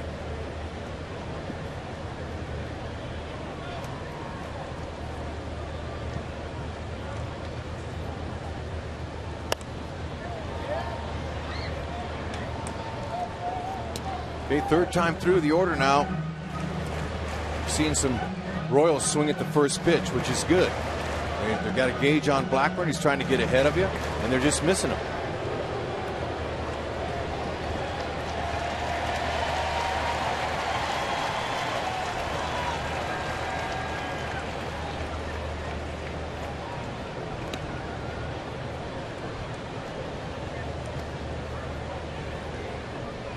Boy, Doman, the catcher, he moved way in on Betancourt. Try to jam him.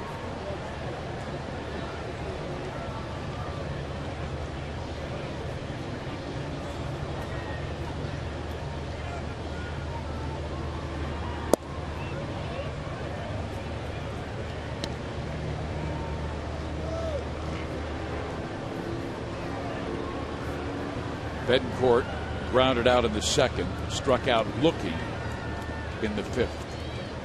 Look for something out over a mistake and drive one. He homered off Blackburn 6 weeks ago and didn't mean to do it as that one came in on him, and now he's down in the count 1-2. Okay, that's where Doman wants him. In off the plate, fool him just like that. Now he's going to set up probably something away, maybe something soft. Herrera and Holland are pitching for Kansas City right now.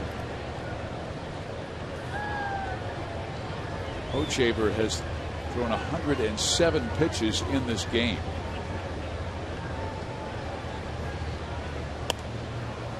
Again on the hands of Unieski. You just tell, Blackburn, he's got him guessing a little bit. The fact that he's mixing them up, he's just not going sinker, sinker, sinker, here it is, and hit it. He's changing his pitching repertoire a little bit. He's making some adjustments that needed to be made. And they sent him to the minors, and so far in his first outing back, it's worked. Here is pitch number 100 of the game.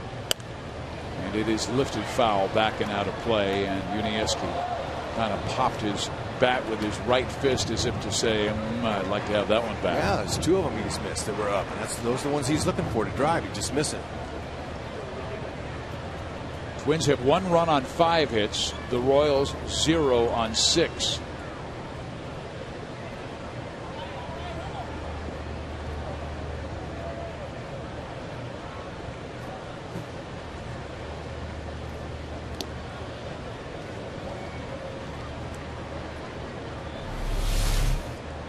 Foul ball way up the top. About that. She held onto her drink and got her a souvenir with one hand. Skills. Slurpee in one hand, ball in the other. Okay, after coming inside a few pitches, there's the little waste pitch away. Evens the count 2-2. Betancourt doesn't change his approach. He's looking out over something middle in. He could pop out of here. The 7th pitch in this at bat coming. He had Betancourt down 1-2. He's been fouling several off. Hosmer at first base. It's out of play. He's getting a little bit closer. See how he's tightening those batting gloves. Some guys wear them, most of them do, but they like them tight. Don't like any folding. They can feel that when they grab the bat. If it's loose, glove folds a little bit and it's uncomfortable for them. It's like when you have your sock on and you know there's a wrinkle in it. You can feel it when you're walking. Same thing.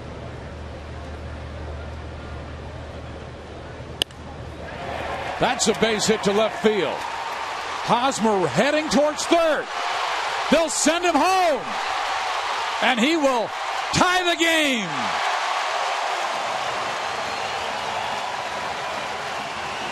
All right. Excellent at bat there. You could tell he was fouling pitches off, fouling them off. He kept his focus. He says Blackburn's going to give me something I can drive. Now he wanted to hit a homer. Of course they all do, but this doesn't happen. But he wins that at bat by staying on his plan.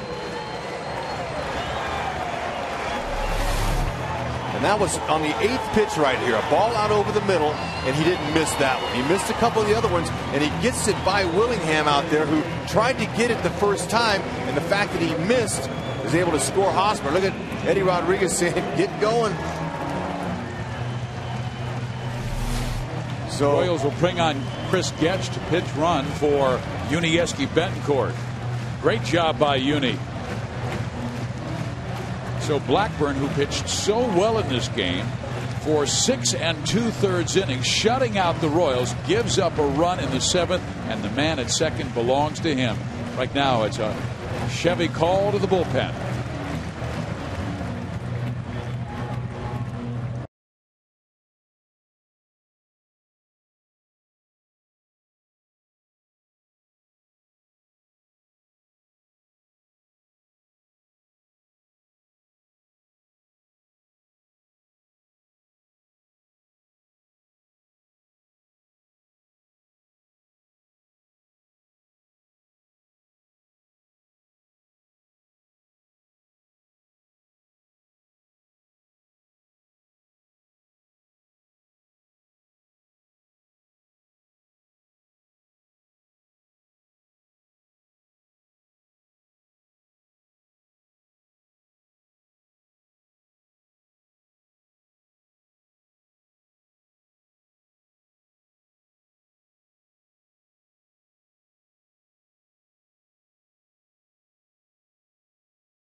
Betancourt knocked him home, tied the game at 1. All right, he was waiting, and he gave it to him. Elevation. What a hitter loves. 8th pitch, good AB. Hosmer stumbled around third base there. It's a good thing he stayed on his feet. Tie game.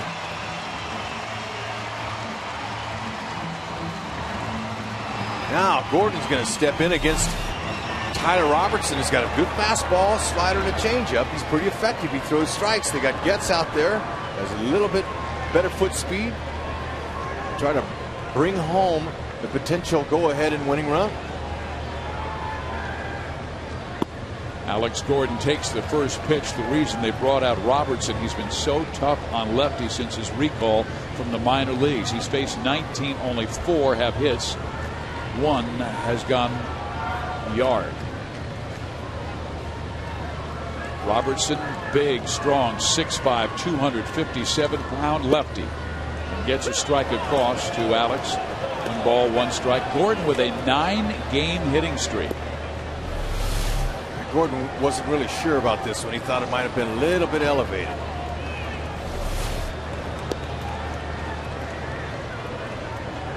They want one on the Fox Sports Jumbo screen.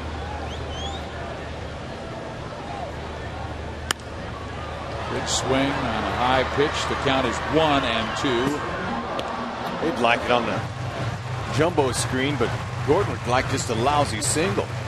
Just a knock. It gets home. He had plenty of hits in that Seattle series, 9 for 16. When you're a runner out there like Getz, and there's neither one of the shortstop or second baseman are close by you, you can get a big lead and a good secondary lead too. Alex swings and misses, and Robertson gets the strikeout. But the Royals tie the game on a single by Hosmer and a double by Betancourt.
At 1, Panera takes us around the American League. Jim Thome passes Sammy Sosa on the all-time home run list. Baltimore all over Cleveland. Detroit now a half a game within the White Sox with a win over Chicago. Boston shut out for the second time this season at Fenway. Toronto the victor there. Seattle and Tampa tied in the 9th. Texas, LA, New York, and Oakland just underway. And as for that big matchup in the American League Central, Verlander versus Peavy. Peavy struck out the first 5 in the game, but Tigers eventually able to get to him. They tag him for 4 runs, 7 innings, 8 hits, 4 runs on 122 pitches from Peavy. Verlander, he was the better pitcher on the day, going 8 innings, 4 hits, 2 earned runs. How about this, guys? In the top of the 8th, he got a check swing, broken bat from Gordon Beckham on 100 miles an hour. Whew. Joel, here is Kelvin Herrera coming on for Luke Hochevar, who had a terrific ball game. He will receive a no decision, but Hochevar pitched 7 quality innings, allowing just 1 run, the home run by Darren Mastroianni back in the 2nd inning. He had retired 10 in a row, but had thrown 107 pitches, so comes out of the game on way to Herrera. I like the fact he didn't walk anybody. Exactly. That was a good point. Flare to center. Kane, though, is there. And KCA is the first out. Yeah, you know, that's the kind of starting pitching that the Royals would like to see. I mean, it's not going to happen every night, but at least give your team a chance to win by keeping them in the game, throwing strikes, using your defense. Hochevar looked really good. Getz stays in the ball game, pinch running for Betancourt. So the Royals get a little stronger defensively. Herrera now will face Ben Revere. Twins have not gotten their leadoff man at any time on in this game. 0 for 8. Revere is 0 for 3. 3 times grounding out, all pulling the ball to the right side. A grounder to Hosmer and twice to Betancourt. Now with Herrera, you're going to change your approach a little bit. Tune up that bat some. He throws the upper 90s and a great changeup. So you do exactly that. You just try to play pepper with the ball. You try to make contact. You don't try to do too much as a hitter. After that swing, Hud, would you go with his changeup? You know, I might stay with the fastball again, and just because he was so late on it, try to get him to pop it up. You could go with his changeup. It's such a good pitch. He could throw it every time up there. Base hit left field. Well, he stayed with the heater and he went with it. It's a good approach by Rivera. Now they'll have to be alive for him possibly stealing.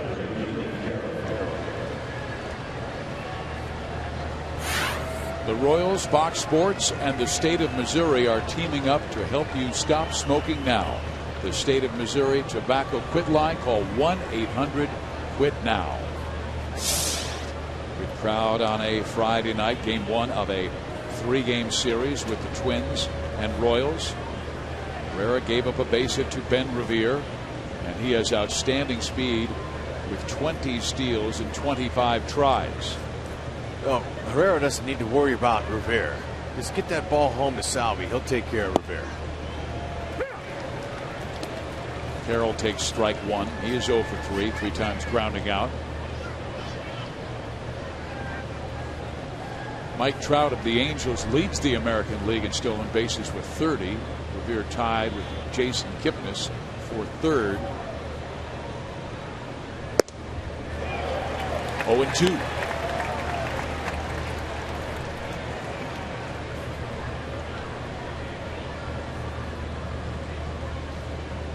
Jose Mijares is up and likely would face the next batter, Joe Mauer.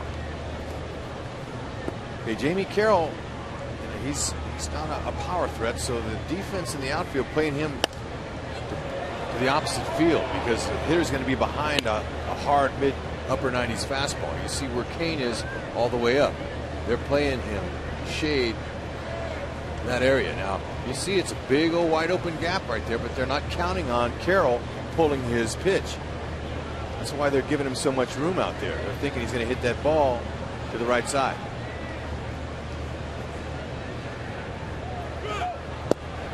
Runner goes. Safe! Escobar thought he had it down. It was a good throw by Salvi. Steal number 21 for Ben Revere. Escobar kept the tag on him, thinking he overslid.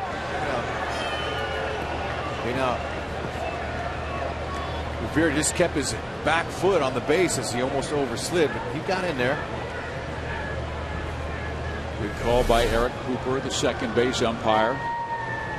Now the Twins have the go-ahead run in scoring position at second base with only one out, and the count to Carroll, 1 ball and 2 strikes. Hey, Carroll, he can be tough in the situation. He's a .295 hitter with a runner in scoring position. Frank Coors shallow and right. In case he does dump one out there, he'd try to throw him out at home. Got him. Instead of going with the fastball, Hud, he broke one.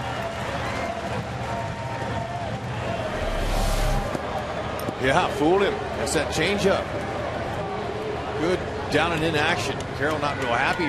He was just trying to make some contact, but that's how effective that changeup is, especially coming after 99-mile-an-hour fastball. That'll mess up your timing. Well, this is interesting. They have Maharis ready in the Royals bullpen, but they're going to intentionally walk Joe to get to Josh Willingham, so they have the righty-righty matchup. Yeah, I think this is a good move here. I do too. I guess Maharis was getting ready for more no. But I think it's just a feel that Ned has right now. It says, you know what? It's getting late in the ball game. First base is open. They got an excellent hitter. Or Rex, if they don't steal Revere, then Maharis is ready for Mauer.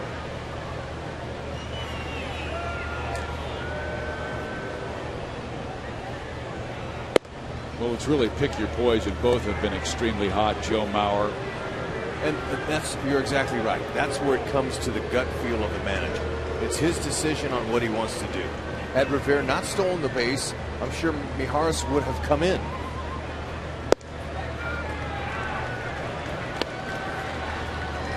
But remember, Carroll is a good hitter with a runner in scoring position. That's why they wanted to get Revere into second base. So they took a chance, and then Herrera struck him out. So they weren't exactly planning on that.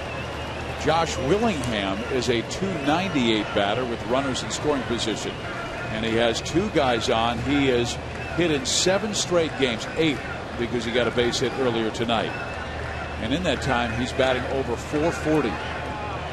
So Herrera facing a very hot hitter at the plate, and Ned Yost knows that. Willingham's only faced Herrera 1 time. Herrera struck him out.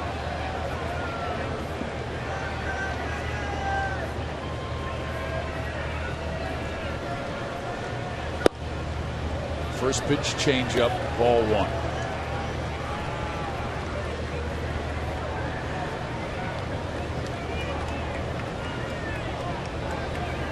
He has hit 3 home runs against Kansas City this year.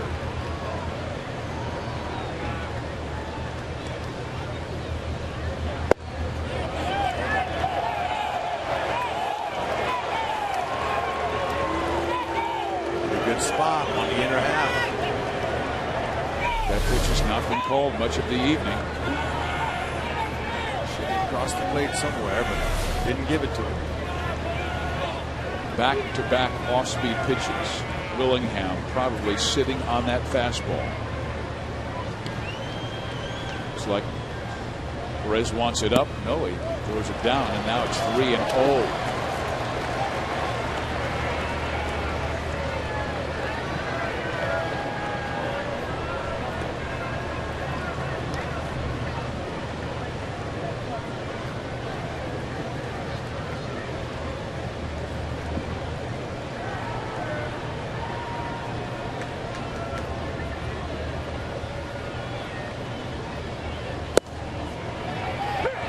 Herrera can pretty much believe that he's a closer right now. He's in the game to shut down their best in a tough situation here with a 1-1 tie. Holland has joined Mijares in the pen. So he got back in the count there with the strike. Be careful with this next one here. Escobar has it. The force at second base. And Herrera gets out of a difficult jam in inning number 8.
It's Miller time, brought to you by Miller Lite. How about the job, Rex, by Luke Hochaver? Man, he was dominant. I like the fact that he stayed with his core pitches. We didn't see him getting too cute around the plate. He went after guys, and they responded. His defense, 7 innings, 5 hits, 1 run. It was a solo home run, no walks, 6 strikeouts. That's what they're talking about for a starter right there. Last 4 starts for Hochaver, 1.92 ERA. He's at home. He's been dealing here.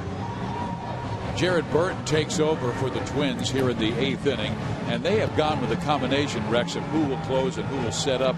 And Jared Burton tonight is their setup guy, and he has been very good this year with a 2.41 ERA and very impressive batting average against, only 26 hits allowed in 37 1/3 innings. But their bullpen failed them last night. They led Baltimore 3-1 going to the 7th, but gave up 1 in the 7th and 2 in the 8th and lost the game 4-3. Royals were down 1-0 until the 7th and tied it up. Burton throws strike 1. Okay, that's a hard slider. He's got a 90 to 93 mile an hour fastball slider. Occasional changeups to lefties. He's finally healthy after 9 times on the disabled list in his career, and most of it was shoulder problems. But Escobar starts the inning well with a base hit to center. Right, he took that turn at first base. The minute he hit first base, he looked up to see if Rivera was going to bobble it or anything. He was heads up to go to second. Good piece of hit, and he got him a pitch he could handle right out over the middle of the plate. Lobs it right out where it came from. Now watch him. He's going to hit first base and look right up. Rex, the Royals have options because their leadoff man is on with good speed.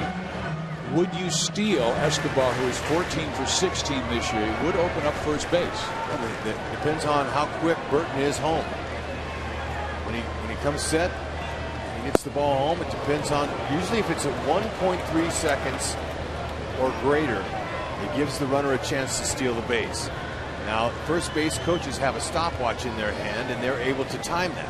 As Doug Sisson, first base coach of the Royals, has that stopwatch, and he's timing it. So yeah, it's okay to take a chance to steal. It's to me like Burton has a little bit of a leg kick. It takes some time to get the ball home. The guy at the plate, the most dangerous Royal, but he has gone 0 for 7 since his game-winning home run on Wednesday. And you know, if you move Escobar, it takes the chances of Billy hitting into a double play away from him. He had a great at-bat to beat Josh Kinney and Seattle on Wednesday.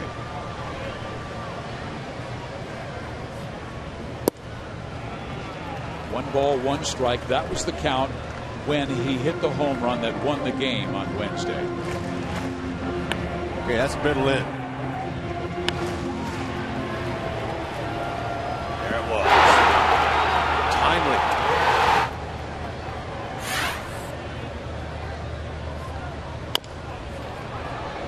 Foul. Escobar looked like he's trying to get a jump over there at first base.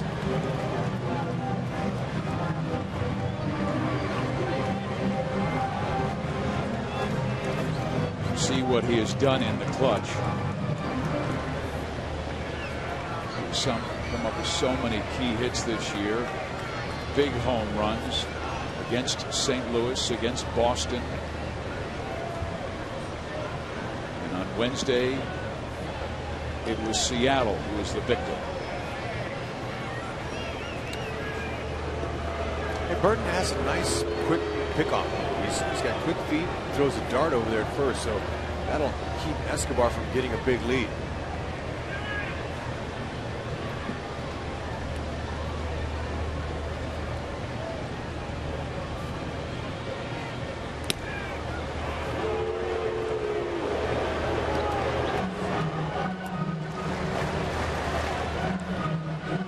Burton has not allowed a run in his last 13 appearances. It goes all the way back to June 12th.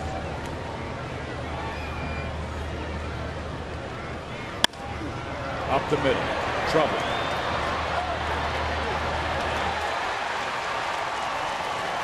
That's exactly why you take a chance of stealing Escobar. Ball bounced right to KCA. Gave Jamie Carroll a tough feed to try to turn that.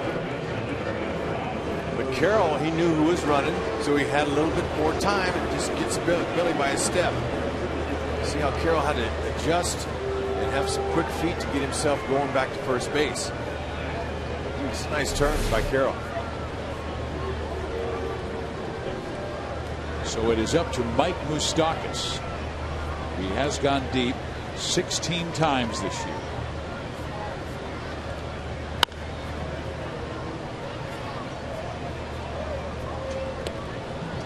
Our AT&T reverse replay. All right, Moose. Anything close is going to get dirty and glove and make you pay for it. He'll make you go sit down. Maybe Carroll, he worked hard to get that base hit, but Moose said, "Uh-uh." So maybe he can be a hero on this side of the ball as well.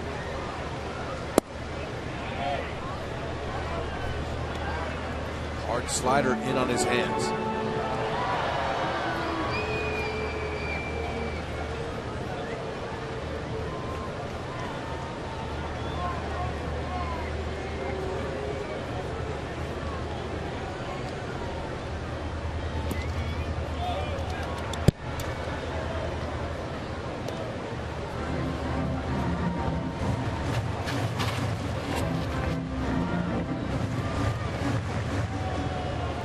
Both of these teams have been struggling starting this series.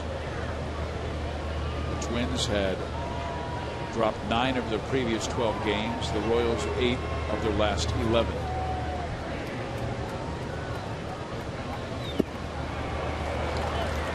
Balls, 2 strikes. Hey, he fooled Moose on that one. Probably come back with it again. Burton has been averaging a strikeout per inning. 35 and 37 and a third.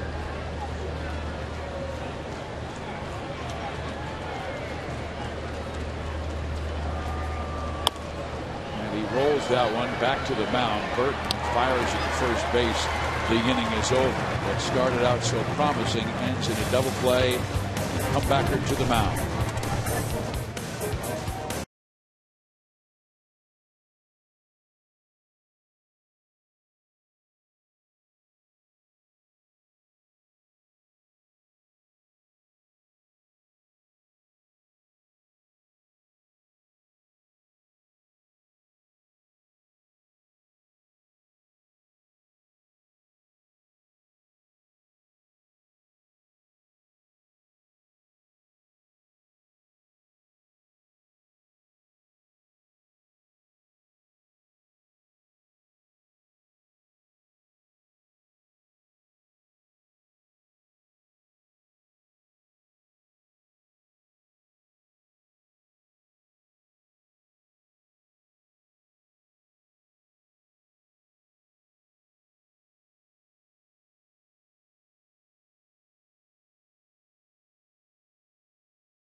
Stadium whenever this one is over. Jeff Montgomery and I will be out at Rivals for Boulevard Royals Live. A lot to talk about from this game. Great pitching performance on both sides, including Luke Hochevar on the hill for the Royals. We'll break that down and also take a little bit of a look back at that Jeremy Guthrie trade, highlights, reaction, and we'll get you ready for tomorrow's game. And we do want to let everybody know tomorrow, come on out to the ballpark. It's going to be a fun day. Salute to the Negro Leagues. Going to be doing quite a bit on Hy-Vee Royals Live tomorrow with Bob Kendrick from the Negro Leagues Baseball Museum. Those are the jerseys both teams will be wearing tomorrow to honor the Negro Leagues, and Buck O'Neil bobbleheads will be handed out too, so you don't want to miss that. Going to be a lot of fun, Steve. Twins was the blue one on the left. They'll be wearing those with collars on them. From St. Paul, Kansas City Monarchs will be wearing. Here's Greg Holland, new pitcher. In the 9th inning, he will face power hitting Justin Morneau, Trevor Plouffe, and Ryan Doman, all three with good power, and it is strike one. Holland has been on a great run of late. Been averaging 13 strikeouts per 9 innings, first in the American League and 7th in the big leagues among pitchers with 30 or more innings. Low. You know, he's got 4 pitches he'll work off of too. Fastball, slider, curve, and a split. And sometimes his slider breaks so well down, it looks like a split finger.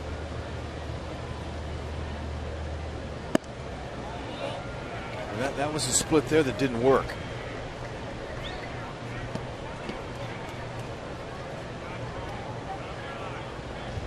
Morneau is 0 for 3.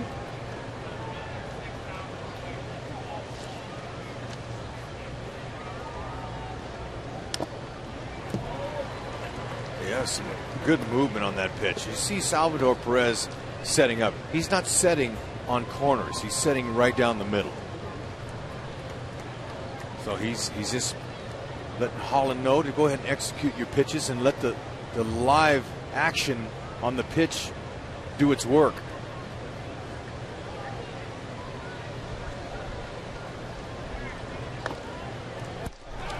Yeah, that's some late movement. I mean, it's, when I say late, right when it gets on the hitter, it moves. That's why he's not able to square it up. Good stuff. Getting better and better since coming off the disabled list.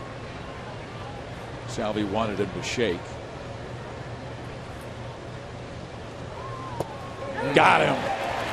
Boy, that's some good stuff right there. See, in Salvador, he just is sitting right in the middle, letting Holland, let him do his thing. We saw Morneau just saw pitches that moved down, east, and west. So he saw some movement there, and it messed him up.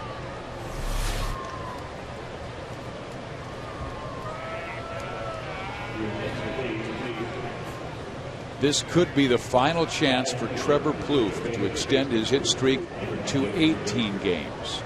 It's Dozier. Oh, it's Brian Dozier. I beg your pardon. I wonder what happened to Trevor.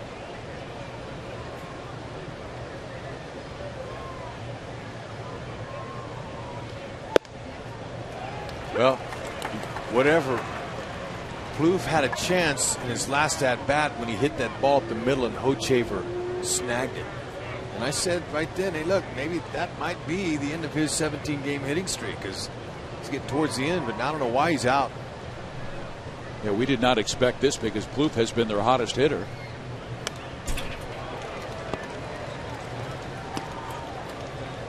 Dozier, one of the more interesting plays of the year, the foul ball that went fair. That had so much spin on it, Rex. Oh, you know, I've seen some balls come back fair, but man, I don't think I've seen one come back about 5-6 feet out of the line. Unless it had a string on it. Being pulled by a teammate. There's nobody on. If he wants to do it again, go ahead. Well, Salvi gets the strikeout, grabbing the ball out of the dirt and tagging Dozier.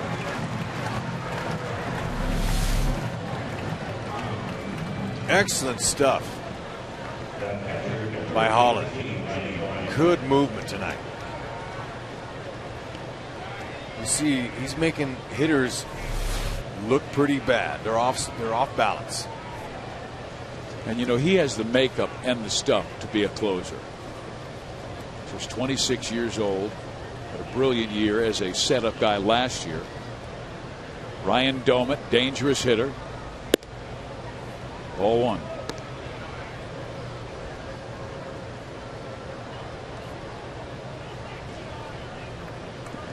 Domit has struck out, doubled down the right field line, and grounded out to Hosmer at first.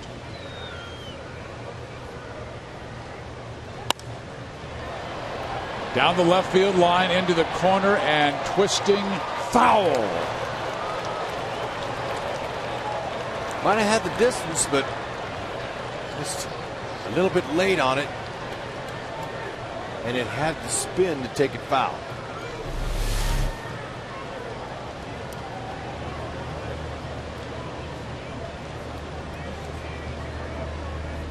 So Greg might be saying to himself, I'm not throwing that pitch in that location again. Not in this at bat here. Let's go ahead and try to stay down on him. Down and in. That's where he's been working the previous two hitters in the inning. Popped him up. Left side, Alex Gordon. The Royals have a chance for another walk-off. Bottom of the ninth we go, tied at 1. Kane, Hosmer, Francoeur coming up.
Lorenzo Cain. This is what he did earlier this week against the Seattle Mariners. He just leaned back on that, kept his hands in. Also against the M's. So 2 home runs on this homestand, and Cain will lead things off against a young right-hander by the name of Casey Bean. Jamie Carroll moves to third base, and Brian Dozier takes over as the shortstop. All right, Casey Bean. He's fairly new. He's a guy that throws a sinker, slider, and a changeup. He's not overpowering.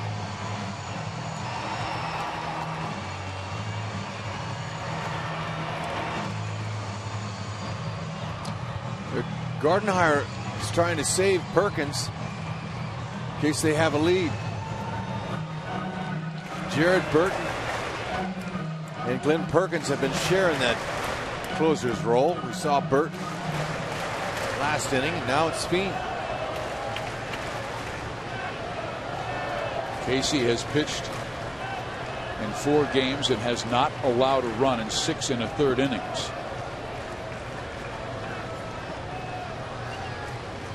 Showing some confidence in this young man to put him in a situation like this. Royals will bat right, then go with a lefty and Eric Hosmer and a right-hander in Jeff Francoeur.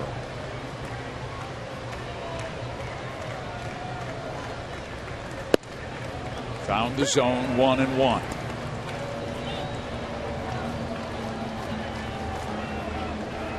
Lorenzo, big, strong athlete at 6'2", 205 pounds.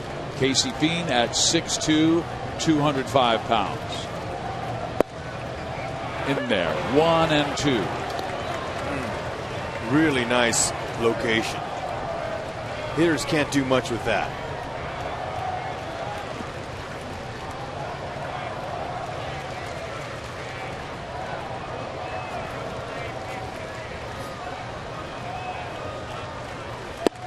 Struck him out. Hey, he's got a little more juice on his fastball than I thought he had. I'm thinking he's low 90s, but he got one there about mid 90s. He humped up on that. There was no sink to that. He came right at him, and he blew it by him.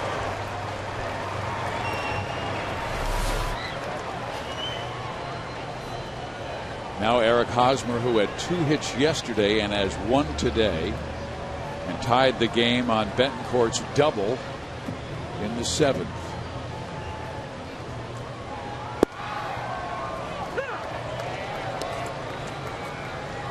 Okay, there's his first pitch slider.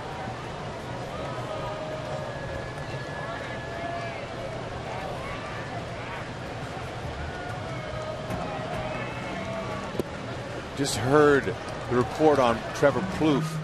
He's got a bruised right thumb. So they said they'll take pictures, but he's day to day. So his 17-game hit streak is over.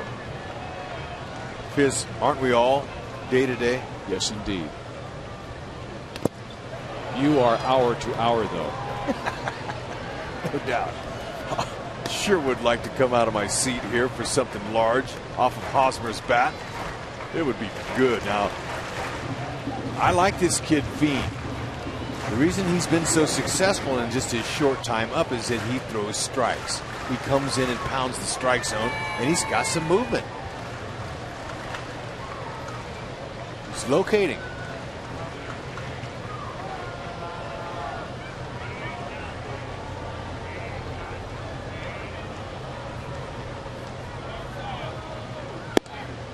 Two balls and 2 strikes.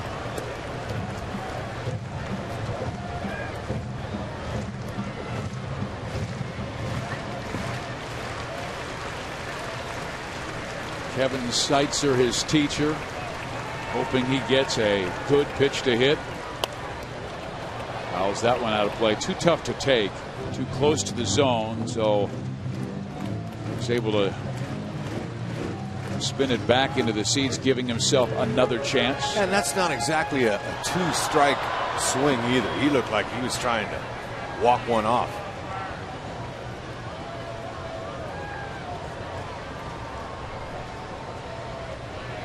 Kevin's philosophy has always been, Eric, trust your hands. You're strong enough. Barely outside. Count is full. 3 and 2. That's a good spot. Fiend wanted it. Watch how he walks off the mound. He thought he got him right there.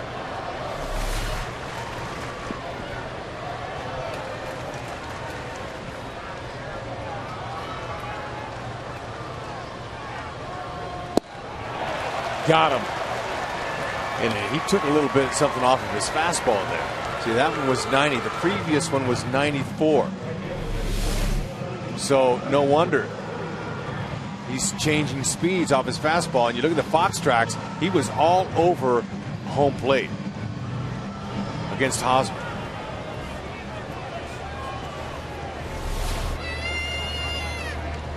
Now Jeff Francoeur, who has been mired in a slump for a long time, batting right around 180 the last month of the season.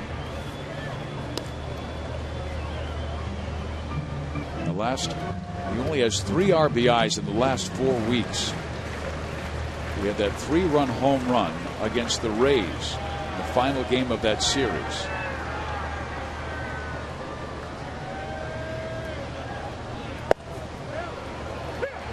Ball, 1 strike.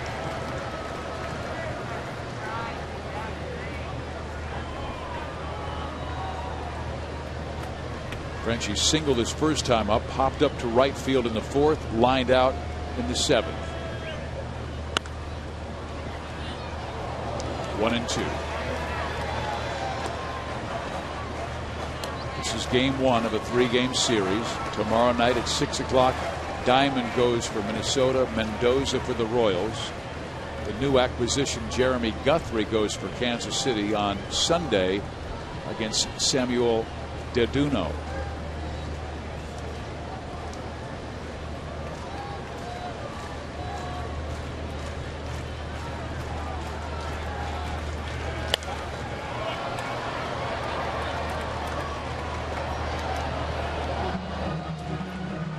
Francoeur looking for something out over he can drive, but Fiend, man, he's locating, hitting his spots.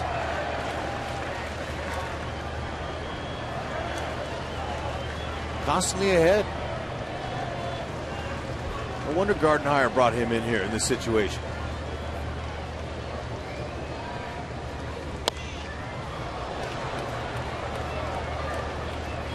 Frenchie doing all he can.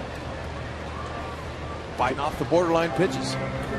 Casey Fiend had pitched in 33 games for the Rochester Red Wings. 9 saves in 12 opportunities, which means he blew 3 saves. But he has come out throwing strikes against Kansas City and has struck out Kane, struck out Hosmer. Now has Francoeur down 1-2.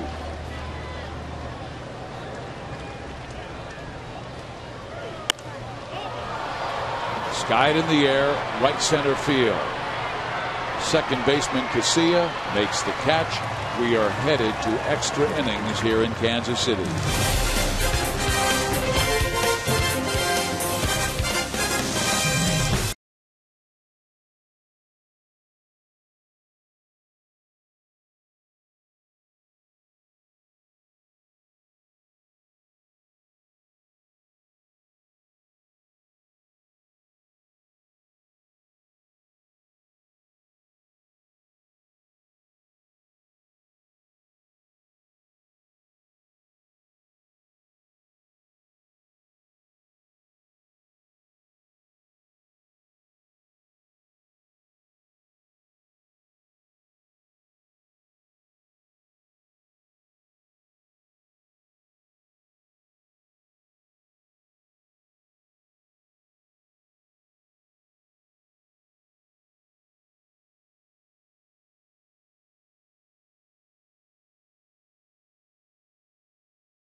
Kansas City and Jack Link's great beef jerky.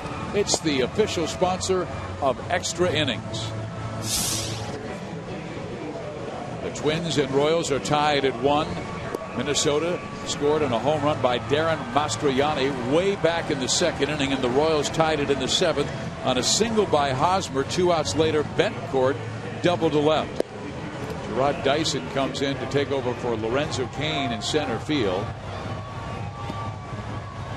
The rest of the infield is the same, and Greg Holland remains in the game to pitch the 10th inning. Darren Mastroianni will lead things off in the 10th. His first at bat went quite well.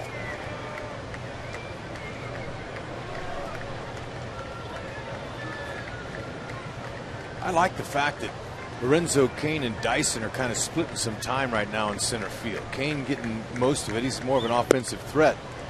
But you have the speed of Dyson. He can come in, steal bases for you late in games. That's important to have a guy like that.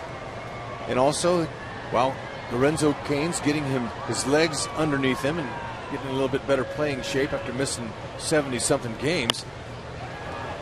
Dyson helps out. Base hit to right field. Mastroianni, who can really run. This might be 3 bases. It will.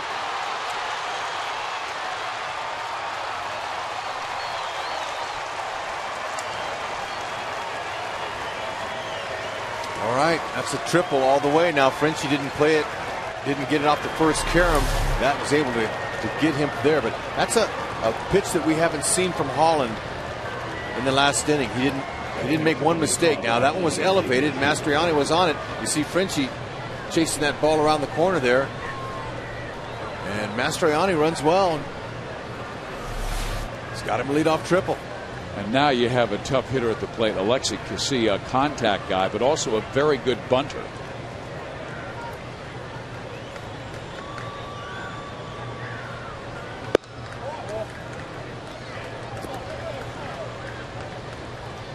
Okay, with Holland, the movement of his pitches has been good, except for that at bat there. He left one up.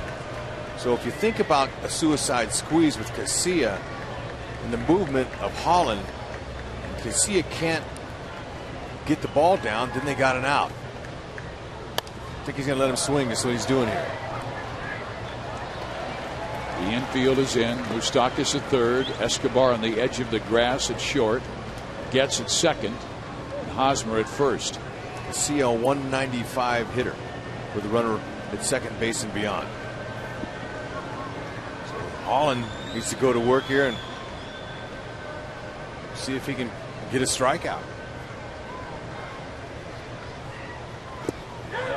He went.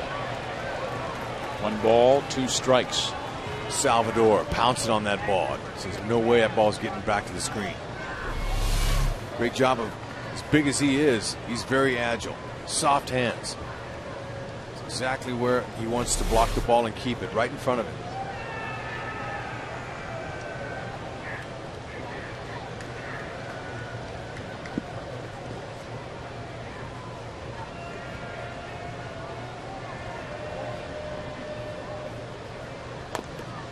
Just did get a piece of it.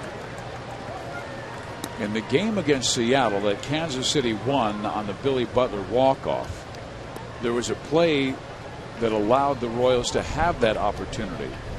And it was a similar situation, man at third with 1 out, and the ball was hit to Chris Getz, and he went home, and they were able to get speedy base runner Brendan Ryan coming home. Right to Escobar. They hold the runner and get the out.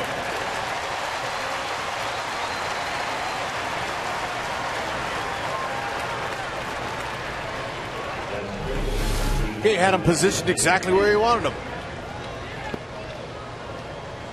Take the out, see if you can handle Revere, who's in Carroll. The next 2 guys coming up are not power hitters, but they're dangerous because they're contact guys. They're just going to try to find a hole out there. And this guy is extremely difficult to strike out. He has been up 246 times this year and has only struck out 19 times. Yeah, so there you go. It's not easy. Almost rather face a big swing and miss guy, big power hitter. Royals thinking something might be on, perhaps a squeeze. It was not. Holland throws outside, ball 1. Well, the fact that Revere doesn't strike out very much, I'm going to let him swing.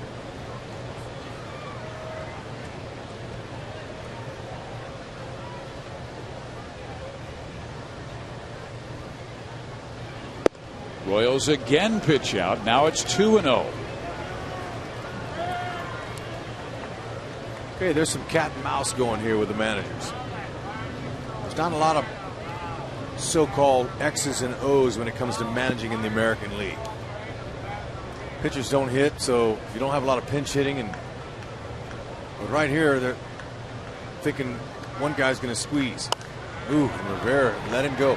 And like I said, a guy that swings and makes contact like that with the infield drawn in with 1 out, your percentages of getting that run home from third are much greater. He can run, doesn't have to, even if he chops one, he's got a chance to beat it out and score the run. So there's too many intangibles for Revere here to mess with a suicide squeeze. Do you think Minnesota's going on contact with one out? I would think they probably will be here. The next two hitters are contact guys.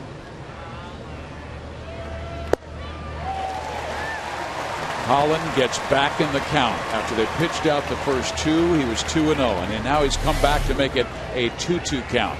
That's that good little breaking ball, hard slider. Staying with that pitch. It's moving down. I'm thinking to stay with it.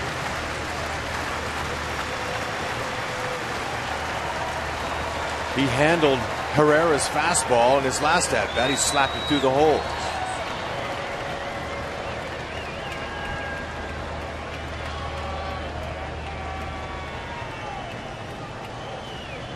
He struck him out. Yeah, that's exactly why Holland's still in there. He's a strikeout pitcher. Ned put him in the hole, pitching out, going 2-0 on the hitter. And he trusted the fact that Holland could get back in it with his stuff, and he did. Revere wanted to be the hero, so he's a little aggressive. Took advantage of an aggressive hitter there and came back and got him. 2 outs now. See if he can get through it. Carroll is dangerous because he's a slap artist. 0 for 4 tonight, but he can be a thorn.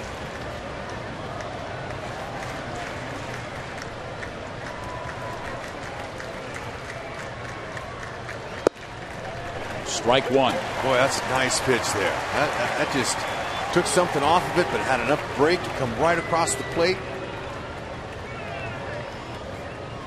Working ahead. Moose even with the bag at third. Hosmer back at first.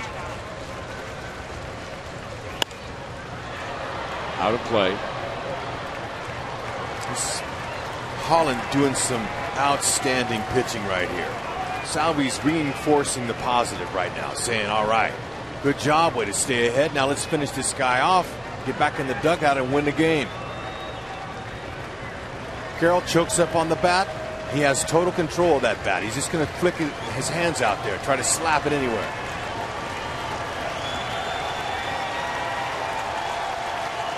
Herrera struck him out in the 8th. Holland trying to in the 10th.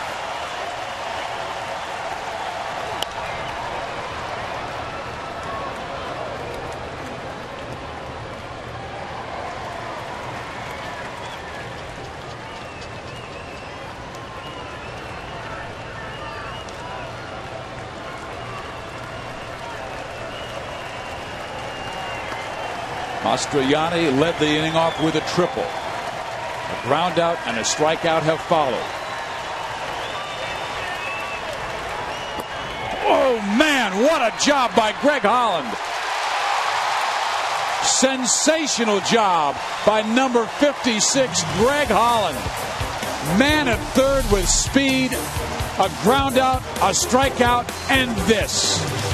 That's just filthy.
It's about the passion. It's the game. They love playing it. They got energy, and they're ready to perform in front of the K here and bring home a winner.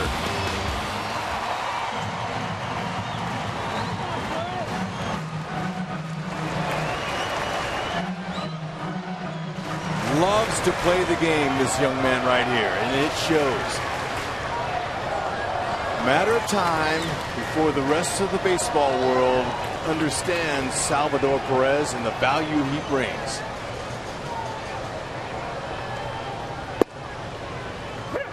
Casey Fiend stays in the game. He was outstanding in a shutout 9th inning, striking out Kane and Hosmer and getting Francoeur on a pop-up.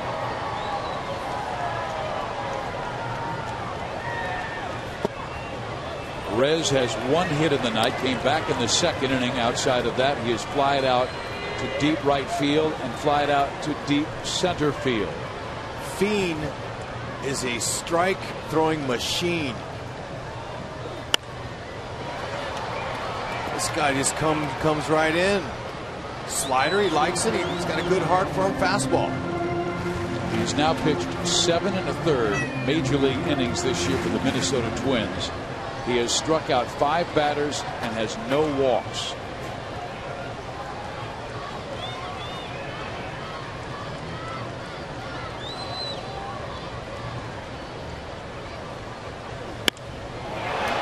Center field, Revere. 1 out. Second time Salvi's hit a ball well to center field, but it's just not enough. It's a deep yard here. Fiend going after him. He elevated there. He rose the eye level. That's a good pitch, especially when you're ahead the count 0-2. You got some pitches you can play with. Let's see if Getz can get something started.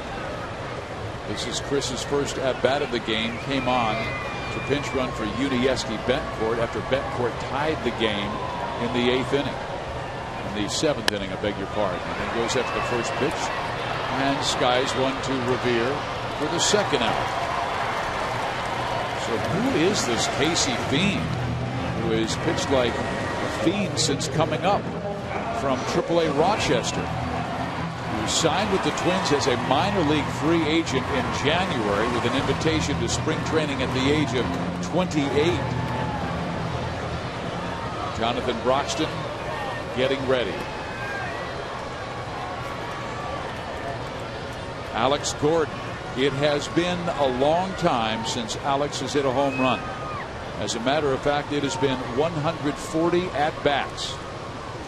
And he hit a home run off a very good pitcher on June 12th by the name of Zach Greinke. Okay, he's been locked in, staying inside the ball, hitting balls to center into left field. He's pretty comfortable in that area. I believe he's got 25 home runs in him if he'll start recognizing that inside pitch. And sometimes he's finding out what kind of hitter he is. I think the Royals are better with him knocking in some runs, like 75, 80 runs a year. I think he has this in it, but he's going to have to start pulling that ball a little bit more and throwing it out of the yard. 2-1. He's got potential for the power.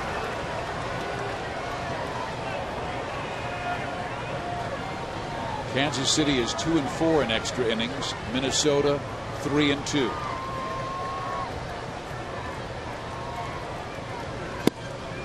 Three and 1. Good hitters count.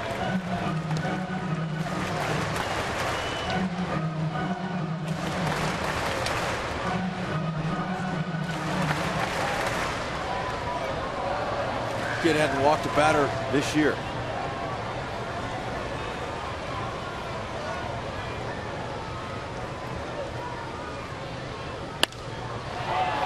Left field into the corner, and pulling it down is Josh Willingham. To the 11th we go, tied at 1.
by Jack Link's Beef Jerky. Very good crowd here at Kauffman Stadium. A 1-1 score, top of the 11th inning. Fans hoping for a game winner from the Royals and then watch a spectacular fireworks show. Jonathan Broxton comes out of the bullpen. 2.14 earned run average. 22 saves this year in 26 opportunities. The 22 saves, good for 5th in the American League. Now he wishes this was a save opportunity, but it's not. They're counting on him to go out there and try to shut these guys down, especially the big bats in the order coming up. Hitters 3, 4, and 5 coming up. Joe Mauer, Josh Willingham, and Justin Morneau. Mauer's been on 3 times with 2 hits and an intentional walk.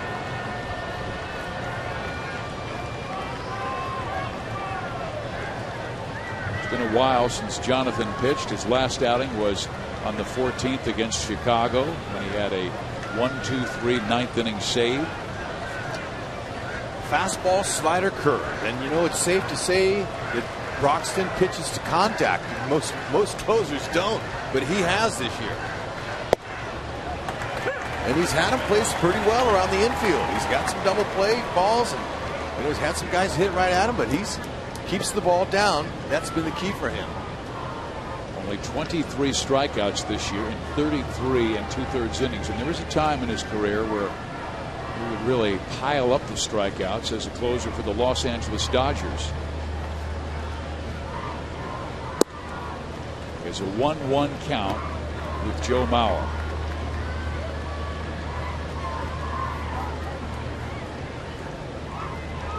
In 2009 with the Dodgers, when he had 36 saves, he had 114 strikeouts in only 76 innings.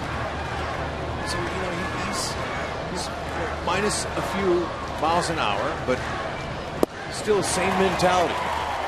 Good off-speed pitch.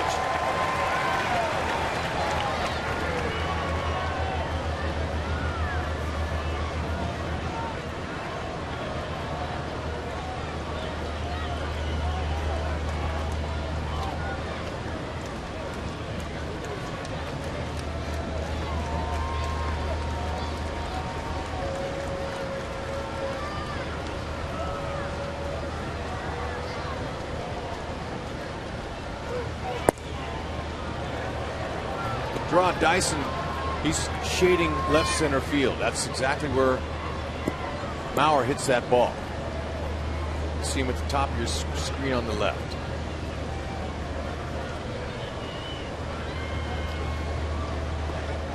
Got them all spaced out. Middle infield, playing straight up.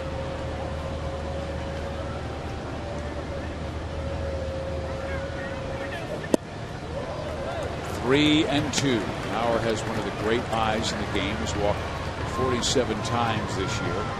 48, including that intentional walk. And the Royals passed him in the 8th inning.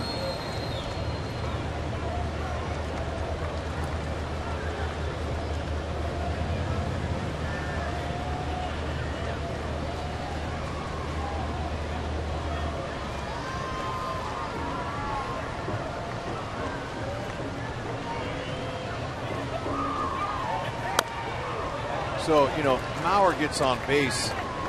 Pretty safe to say that Gardenhire's not going to use a pinch runner for him. He's got 2 guys left, Butera and Span.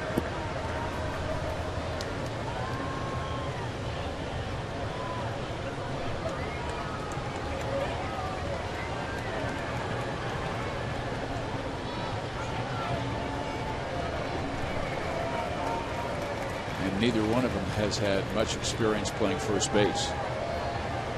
Right. Broxton to go after him. Challenge him. He'll hit it at somebody.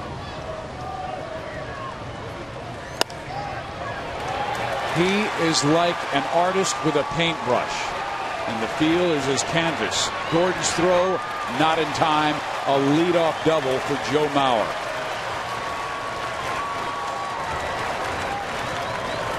The all-time save leader in Kansas City's history, is Jeff Montgomery, and Jeff is going to join us now. And Monty, I wanted to ask you the question, what is it like when a closer comes on? Usually he's in a situation protecting a lead, but here it's in a 1-1 game. Well, it's not quite the same, Steve, because when you're coming into a save situation, you have a finite amount of outs that you know you have to get. You know you got to get the last 3 outs, or you got to get the last 6 outs, whatever it's going to be. So it's a little different environment when you come in, but playing in a tie game at home in a 9th inning, there's no possibility for a save opportunity, because if you score a run, the game's over. So that's why the manager will go to his closer in a tie game in a 9th. Monty, can't you tell yourself that this is a save situation? Well, you can tell yourself, but the adrenaline just is not the same. At least it was not for me. Now, some guys may be different, but for me, it was not the same if I knew for sure I had to get 3 outs. This situation, you get 3 outs, you may not score in the bottom of the inning, then you have to come out and get 3 more outs. So you're not going to go very many innings as a closer, but again, when you go out as a closer in a save situation, you know exactly how many outs you have to get and what your job is. We're in the top of the 11th inning, a 1-1 score. Mauer at second base.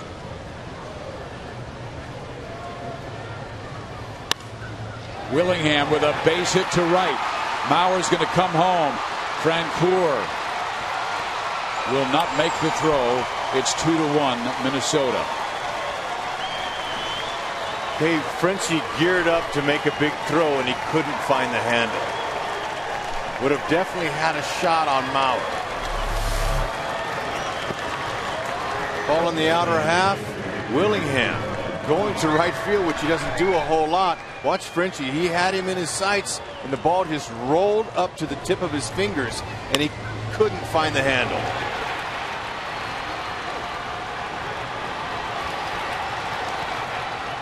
Third base coach Steve Lytle doing an excellent job there of just saying, come on, you got to score. Justin Morneau is 0 for 4. Minnesota again with a 1-run lead. They had a 1-0 lead until the 7th. And Hosmer singled, and 2 outs later, Yuniesky Betancourt doubled into the left field corner. Now they're going to bring on Denard Span to pinch run for Josh Willingham. Now they'll make this move because Span can play left field.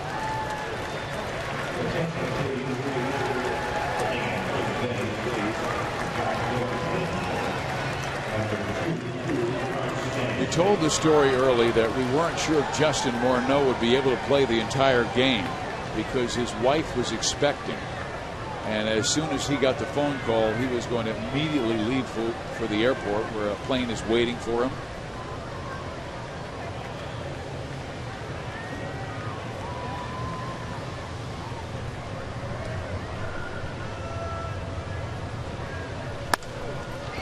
Moustakas. Tremendous play. Man, that ball looked like it got wedged in the pocket of his glove. He was able to get to his feet and pull it out of there. So hitters going the opposite way on Broxton. Look at that. He almost had a hard time finding the handle.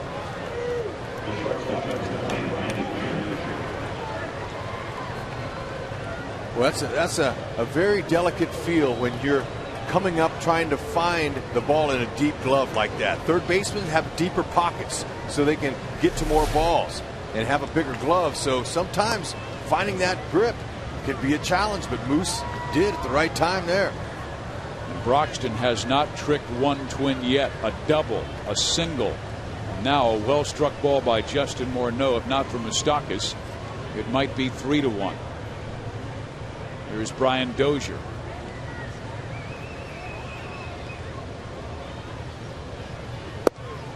Good first pitch breaking ball, strike 1.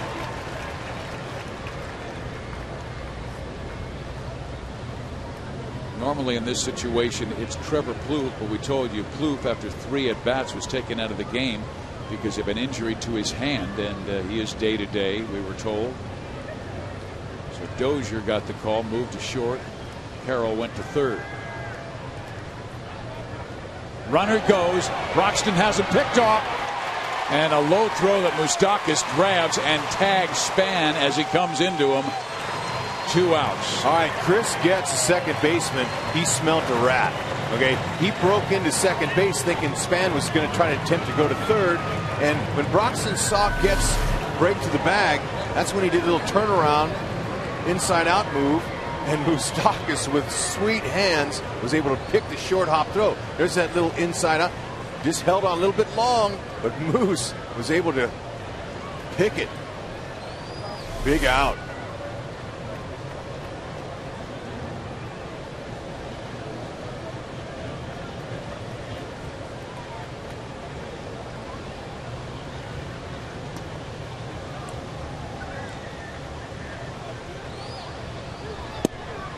Strike 2. The Royals have a good 3 coming up in the bottom half of the inning. Alcides Escobar will lead things off. He'll be followed by Billy Butler and then Mike Moustakas.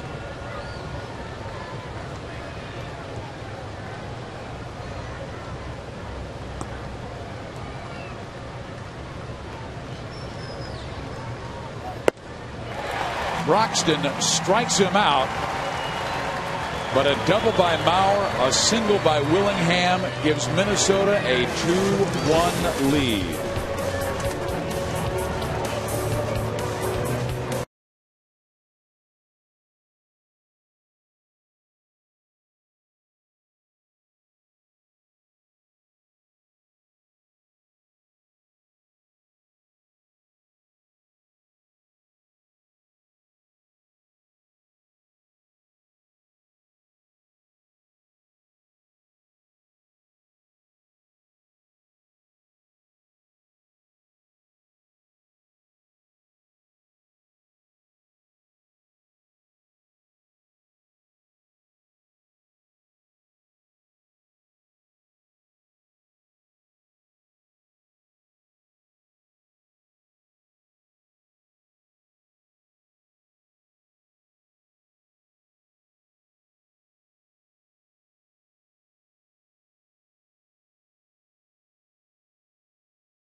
Billy swings, hits it well, deep left center field. Look at this! Game over! Game winner for Billy Butler, the All-Star! That was Billy Butler's blast to win Wednesday night's game over Seattle in the 9th inning, and he will hit second in this game. The Twins scored a run in the top of the 11th to take a 2-1 lead. Span stays in the game to play the outfield. Mastroianni is in right.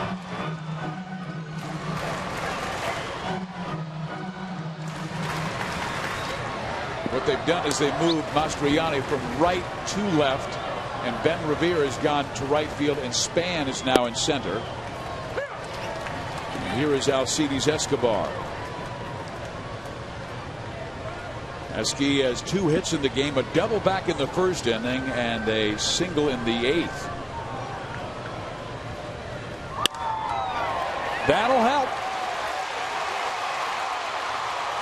Going for 2. In there. Clint Perkins coming in with this late a fastball right in there for him. Cetus again with his second double of the night, taking advantage of the placement of the ball, but also being heads up, saying, I'm ready to take the extra base. That's what you want.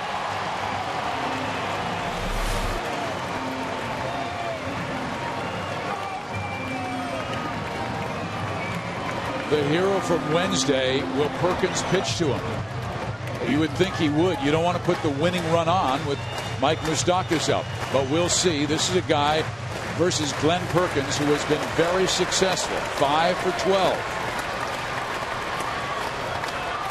Perkins, he'll go about 90 to 94, 95 miles an hour with his fastball and slider. Occasional changeups. Strike one. He's going to pitch to him. Billy made a mental note of that slider. He looked at it. Says, all right, I'll put that in my memory bank. That's what he did on Wednesday. He took a first pitch slider from Kinney for strike one. Then Kinney missed with a fastball, came back with a fastball, and Butler won it.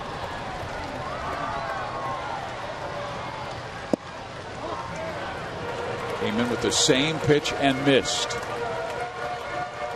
Billy, he has the ability to slow the game down. Slow the pitches down in his mind. Very quiet approach at the plate. Doesn't do a lot of moving around. So trust his hands.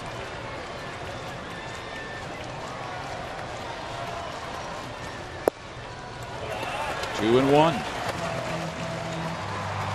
He's trying to test Billy to see if he'll be a little bit aggressive. Fans pulling for him.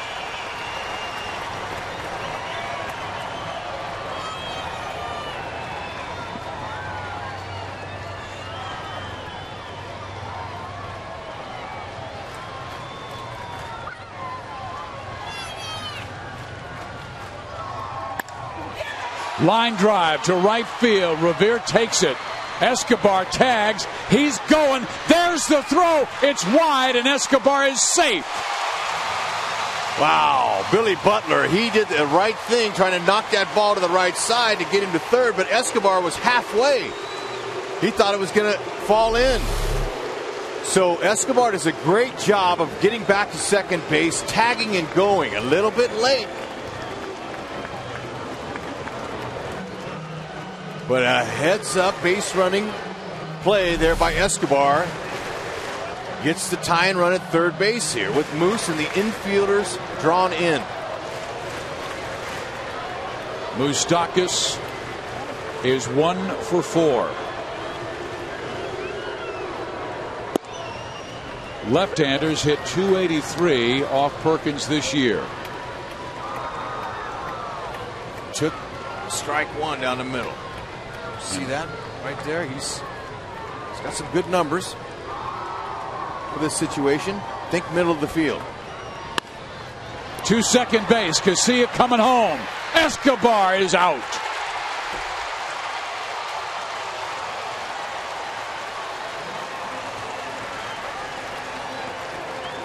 Hey, Escobar coming home on contact. Got a good break at third. Put the pressure on KCA to make a good throw, and that's what it was going to take. A perfect throw. Throws up the line high.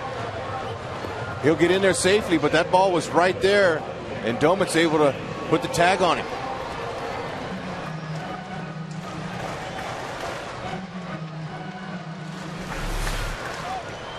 Moustakas is at first base. An inning that started so promising for Kansas City with a leadoff double. Perkins is a strikeout pitcher. He has struck out 48 batters this year in 41 innings.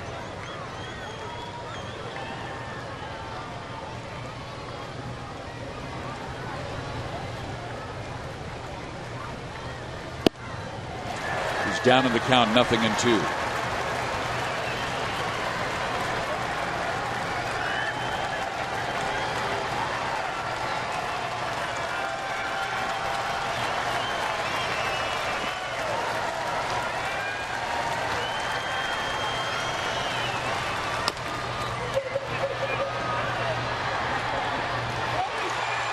Dyson is out.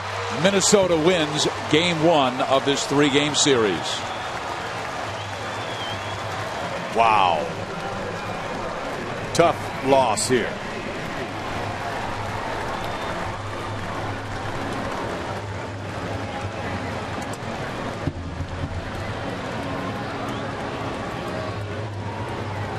Royals made Gardenhire manage that bullpen, that's for sure. Casey Bean gets his first win of the year. Jonathan Broxton takes the loss, and the Royals fall to the Twins in 11 innings by a final of 2-1.